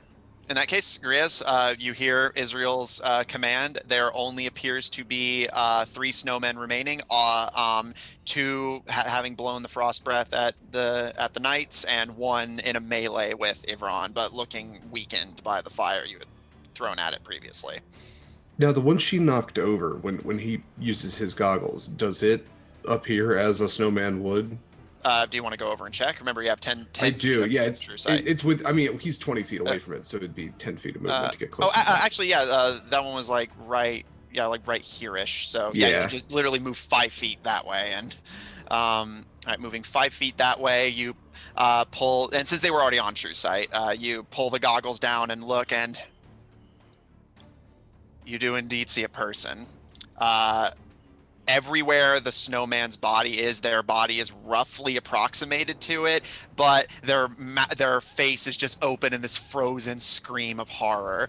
And they don't appear to be bleeding, but you do see the torso kind of abruptly stops, and the legs over in the bottom part of the snowman that Israel had severed. It doesn't So appear to be bleeding. it is separate. This is a dead person. It is. No, because I was gonna say you don't see any blood. It's just the torso Okay. abruptly stops where Israel had severed the snowman's lower half. It's Okay. complicated is the answer. It's a person Or, puzzle. like our good friend the pirates gave us of it's complicated. Okay. All right. What did I stock that was non-lethal today? Nothing. Cool. Relatable. Yeah. Okay. Yeah. Do you understand that? Okay. I do actually have. I do have something. So what is the rig? Perfect. So I'm going to drop my concentration on Flaming Sphere, having seen that I essentially burned a person to death. Glad we're not going back to Nightmare. And then I want to create a wind wall around the remaining snow individuals, the 3 at the tower. So it can be any shape as long as it is a continuous 15-foot long wall, or sorry, 50-foot long wall, which is 15 feet high, 1 foot thick. So I'm essentially going to wrap them in a mini tornado and section them off, maintaining concentration while we can have a brief discussion of how to deal with said snow people. You're muted, Matt. Thank you. One of them will be in the wind wall because it's like within melee range of Yvonne, but you can still do it. So I'm guessing you want this to be non-lethal if it does enough damage to get rid of them. I mean, yeah. Honestly, I'm not sure if it might just knock them back. They're gonna have an incredibly difficult time moving through it in the first It's wind place. wall, right? It is wind wall, so it does do damage. If they're within its area, which this one would have to be if you wanted to separate them. Okay.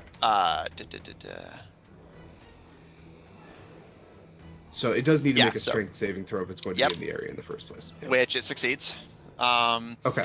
So it'll take half as much damage, but it will keep them at bay. So that one's going to take. Oh, I rolled so. Why did I roll so high? So only 10. Okay, only 10 points of damage because that's halved. As you conjure your wind wall to give the party some reprieve from the remaining snowmen, the wind wall actually like knocks the snowman back, and its pieces like scatter in the wind and land in 3 distinct snowballs. That one is down, but you did specify non-lethal. And you can't see this far what it looks like under true sight, but you imagine it's quite a sight. As the snowman's component pieces are scattered by the wind, and the 2 that had conjured the frost breath kind of stop and consider the wind wall in front of them as Gaharis, you and Ivron see Griaz conjuring this wind wall. I look up at the sky, like almost irritated that he's messing with my clouds.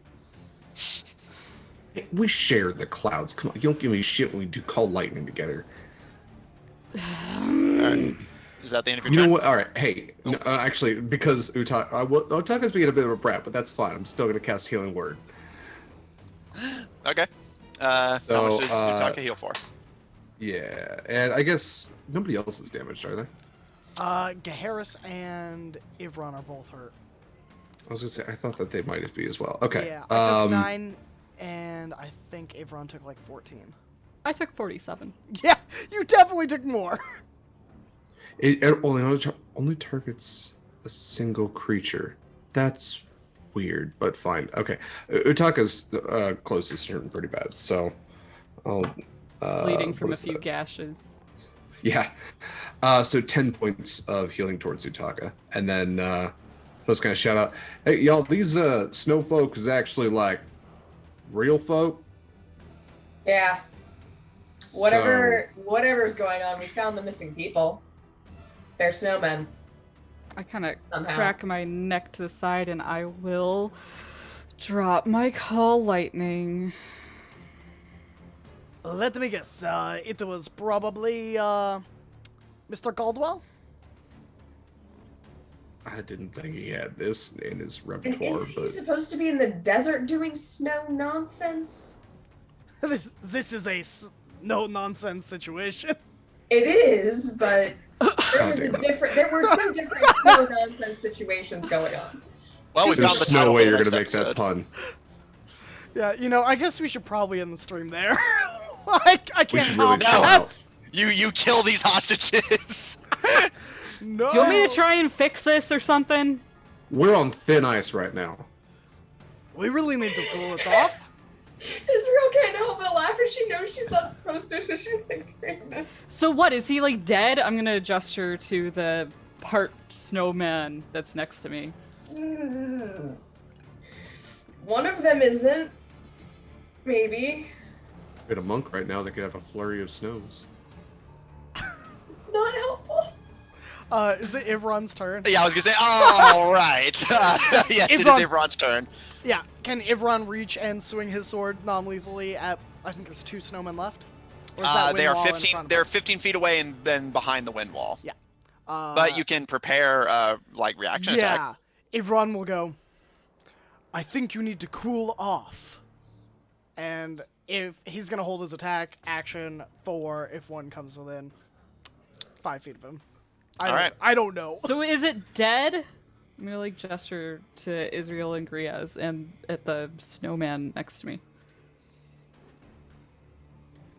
I tried not to kill that one. And she gestures to the smoking piles. I'm pretty sure those are dead. Though I'm pretty sure those are pretty gone. That one is uncertain and unsettling. What? It is. Elaborate. I think if we pile them back together, it's going to be a person. But right now, that is. Oh. Yeah, it's kind of like person puzzle pieces. Maybe they you should fit do back that. together. Because, like, I might be able to help, but I think it'd be a bad idea if I helped while he's not a piece. Yeah, I'm a little worried about that. Israel and I disagree. I was looking at each other and they're like, I guess we're building a snowman. I'm worried about putting the wrong pieces on the wrong man. That's. You can see it. Yeah, but I don't know. Y'all look the same to me. She just gives you a look, Griaz, of there's only one snowman here. That's fair. Which piece is which? Don't get the hand over there and bring it over here. That's fine. That's fine. Yeah. All right. One snowman in this little area. Graham, please roll an attack for Averon because they're going to try and charge through the wind wall. Sure. That is a 12 plus whatever his modifier are. I'm assuming it's over a 5, so that's That'll hit. Yeah. That'll hit. Roll damage. 2d6 plus I think his strength is a 3 plus 3 modifier.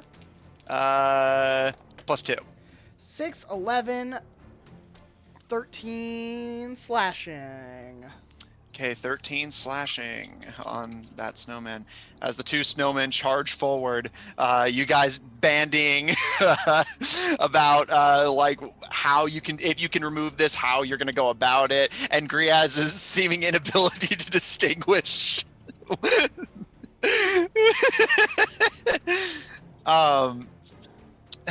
Say 2 y'all are blue, the other 2 ain't.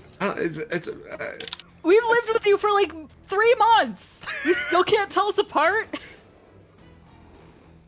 We're gonna deal with this later. Israel just stares at you and starts presenting pieces of the snowman. What is it? Head, torso, feet.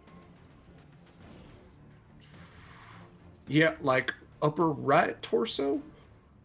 She goes for it. Don't touch that one. Is all I'm saying. All right, Averon, as he stabs into one, it charges almost through his sword. All those of you who can speak Primordial hear the screaming intensify as it slashes Averon across the chest for 2 slashing and 4 cold. Garrus, one raises a dagger towards you, going through the wind wall, its hat being blown off of its snow head. And as it goes to plunge the knife down, you hear a and the dagger is shot out of its branch hand, and you all see Captain Buckler reloading her crossbow and just, is now really the time? They're cursed. They're trapped. Now I've gathered that. Let's just get these ones taken care of first. You've got it. Uh, She's putting together a person. They're like a whole dash action away anyway. We've got plenty of people over there who are very qualified. It's fine. I will say, Harris and Avron, with Captain Buckler's help, I'll freely say you can No. easily, non-lethally dispatch the remaining snowmen. Yeah, I mean, I just want to roll to see if I got a nat 20 and heal some damage. Yeah, go for it. It just goes from like battle music to just like the soft music of like a child building a snowman. There must have been some magic in that sword they hit me with. For Dun, when dun. I took 16 slashing damage, I'm done. Yeah, I didn't get a crit.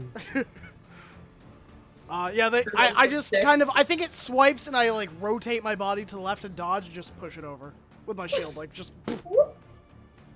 All right. With the pirate's help, you're able to dispatch the remaining 2 snowmen, one of which has already been weakened anyway. The snowmen don't seem particularly strong in terms of their durability. It's just that they can hit decently hard. Anything with a knife can do damage. Yeah. And the snowmen are dispatched.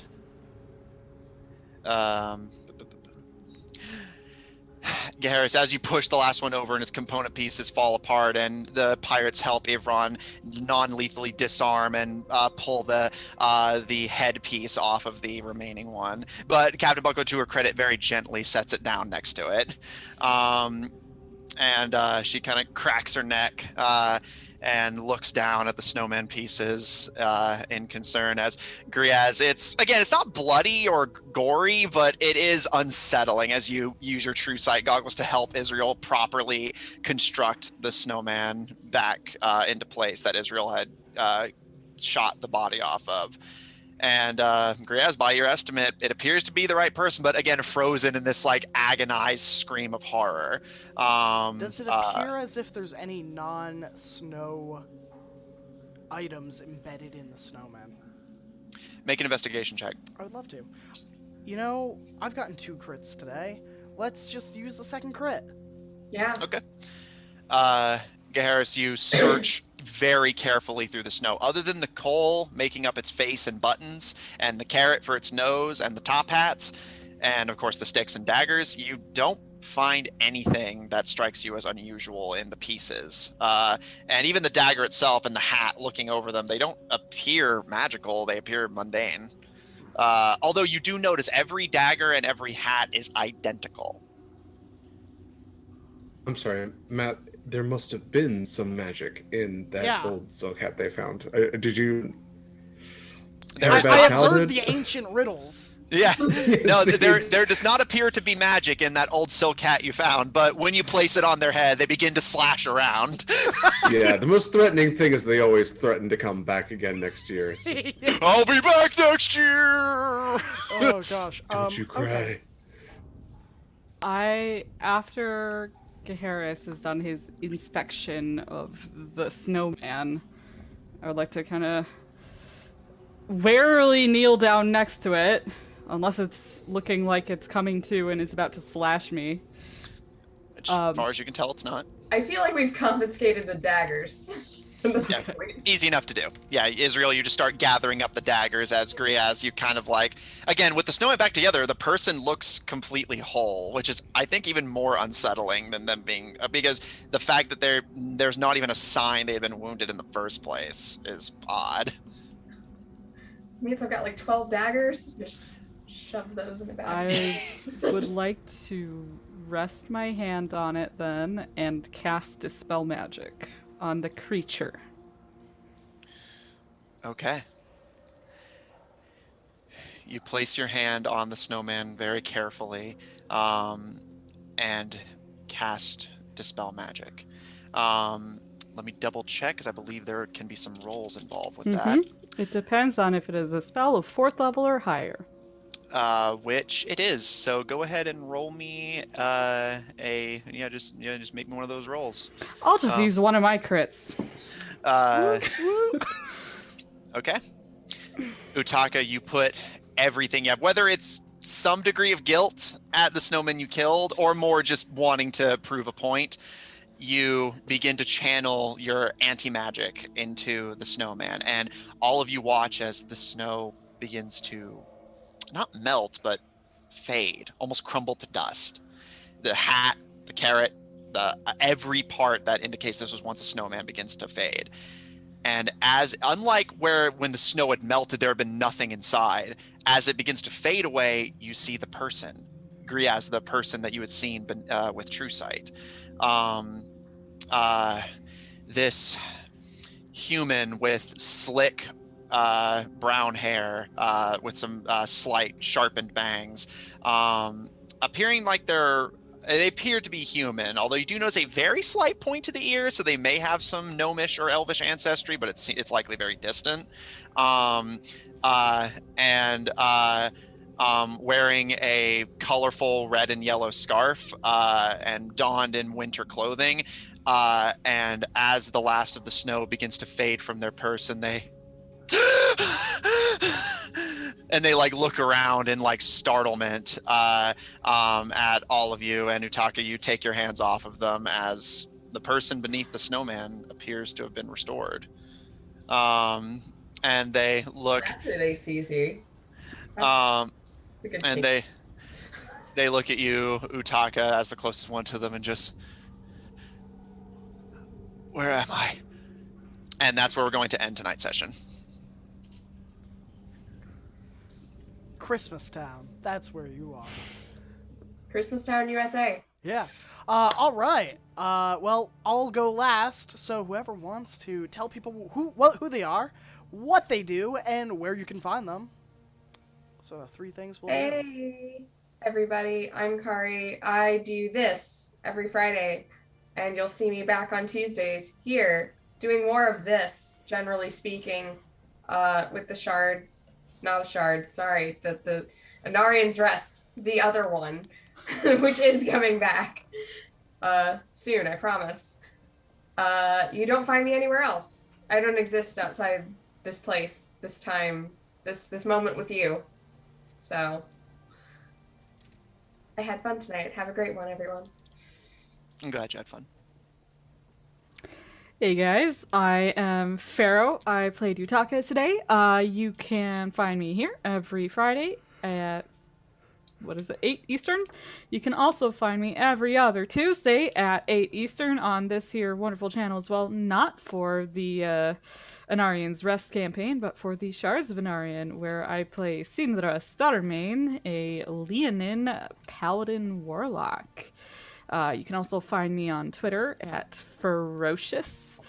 We will link in the chat, I do believe, and I shall pass it off to our lovely Derek. Hey, that's me. Hi, everybody. What's this? What's this? There's bodies everywhere. This is, yeah. Hi, everybody. I'm Derek Sword. If you want to find me on my projects, best place is Twitter at dsword16. I am also, much like Pharaoh, to copycat her, I am here every other Tuesday for Shards of Anarian, where I play a gnoll named Verban. And of course, I'm here playing a bugbear named Griaz.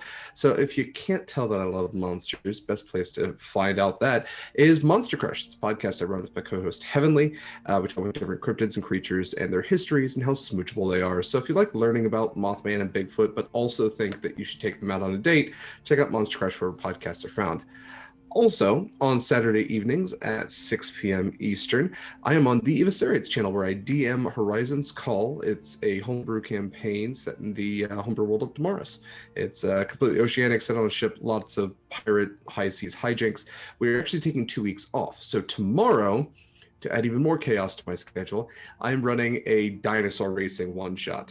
So you can check that out. Same time, 6 p.m., same place, the Eviscerates channel. It is Portney and Zaro, Chult, Forgotten Realms lore and everything. But yeah, dinosaur racing. They have chosen their dinosaurs. We have a halfling on a Pachycephalosaurus, a half-orc on an Ankylosaurus, and a lizard folk on a Carnotaurus, who is convinced that the Carnotaurus is actually their half-sibling because they think they're part dinosaur. Why do I do this to myself? Yeah, why do I do this to myself? You tell me. But definitely check that out. I'm very excited to run that. And I'm always excited to be here and talk to all of these lovely folks. So all that said, I will hand it off to the wonderful Matt. Silent night, holy shit. The snowmen are people. I was Matt, your DM. I played everyone. I played the pirates. I played the cursed snowfolk. I played Detective Mistra. I played everyone who wasn't the party. If you want to see more of me playing everyone who's not player characters, check out my Tuesday game on the Odd Tornado Productions YouTube and Twitch channel of Black Ink and Blue Blood, a politically driven campaign taking place in Geharis and Ivron's homeland, where they're actually currently going through the Baradel's Underdark, journeying with Ivron's daughter, who they've just parted ways from for the time being, to help her overthrow the corrupt Dark Elves who have taken over the Baradel since Geharis and Ivron's death. If you want to see more of my writing chops without player characters to crit my snowfolk, check out my webcomic on Tapas and Webtoon Undercommon, also taking place in the same campaign setting, featuring one of the first goblins who ever became an official licensed adventurer. And if you want to see more from me or from other people I get to work with because they're awesome, check out Odd Tornado Productions Official on Tumblr, where we have links to all of our different stuff. I occasionally help my lovely friends with we play games together. It's a lot of fun. So that's it from me, Graham. Hi everyone, my name is Graham, or Graham Crackers, If this is your first time here, welcome. Thank you for tuning in. If you are returning, thank you so much from the bottom of our hearts. It is honestly a pleasure and a delight to spend every Friday playing for you.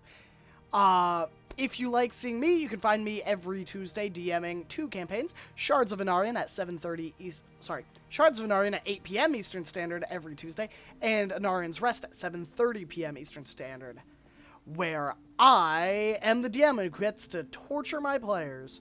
What will I have next week? Who knows? Maybe cursed items. There's a hint. But outside of that, you can find me tomorrow afternoon at 2 p.m. Eastern Standard on Faeforge Academy, where I will be playing in a Icewind Dale one-shot. Other than that, every other Saturday, you can find me on Polished Cryptids channel, where I am currently playing some one-shots while we get a new campaign in order. Outside of that, you can find me on Twitter at GrahamCrackers1, where I post a lot of, affirmations and funny things that I like on the internet. Outside of that, man, I say that a lot because I have so many tangents. Outside of that, you can't find me anywhere. You can find me here every Friday playing Gaheris Nerthos, Blackmont, your favorite tiefling Oath of Conquest paladin. But for now, parting is such sweet sorrow, and like a snowman who has to get out of jail, I don't have a pun, I just gotta go. So, we'll see you later. No fucking way. I've already used that one. But have a wonderful night, get some water, get some sleep, and we will be back soon. I need to get some better Christmas puns. I'll be stocking up. Hate to flake out on the puns, but we'll see ya. Bye. Bye.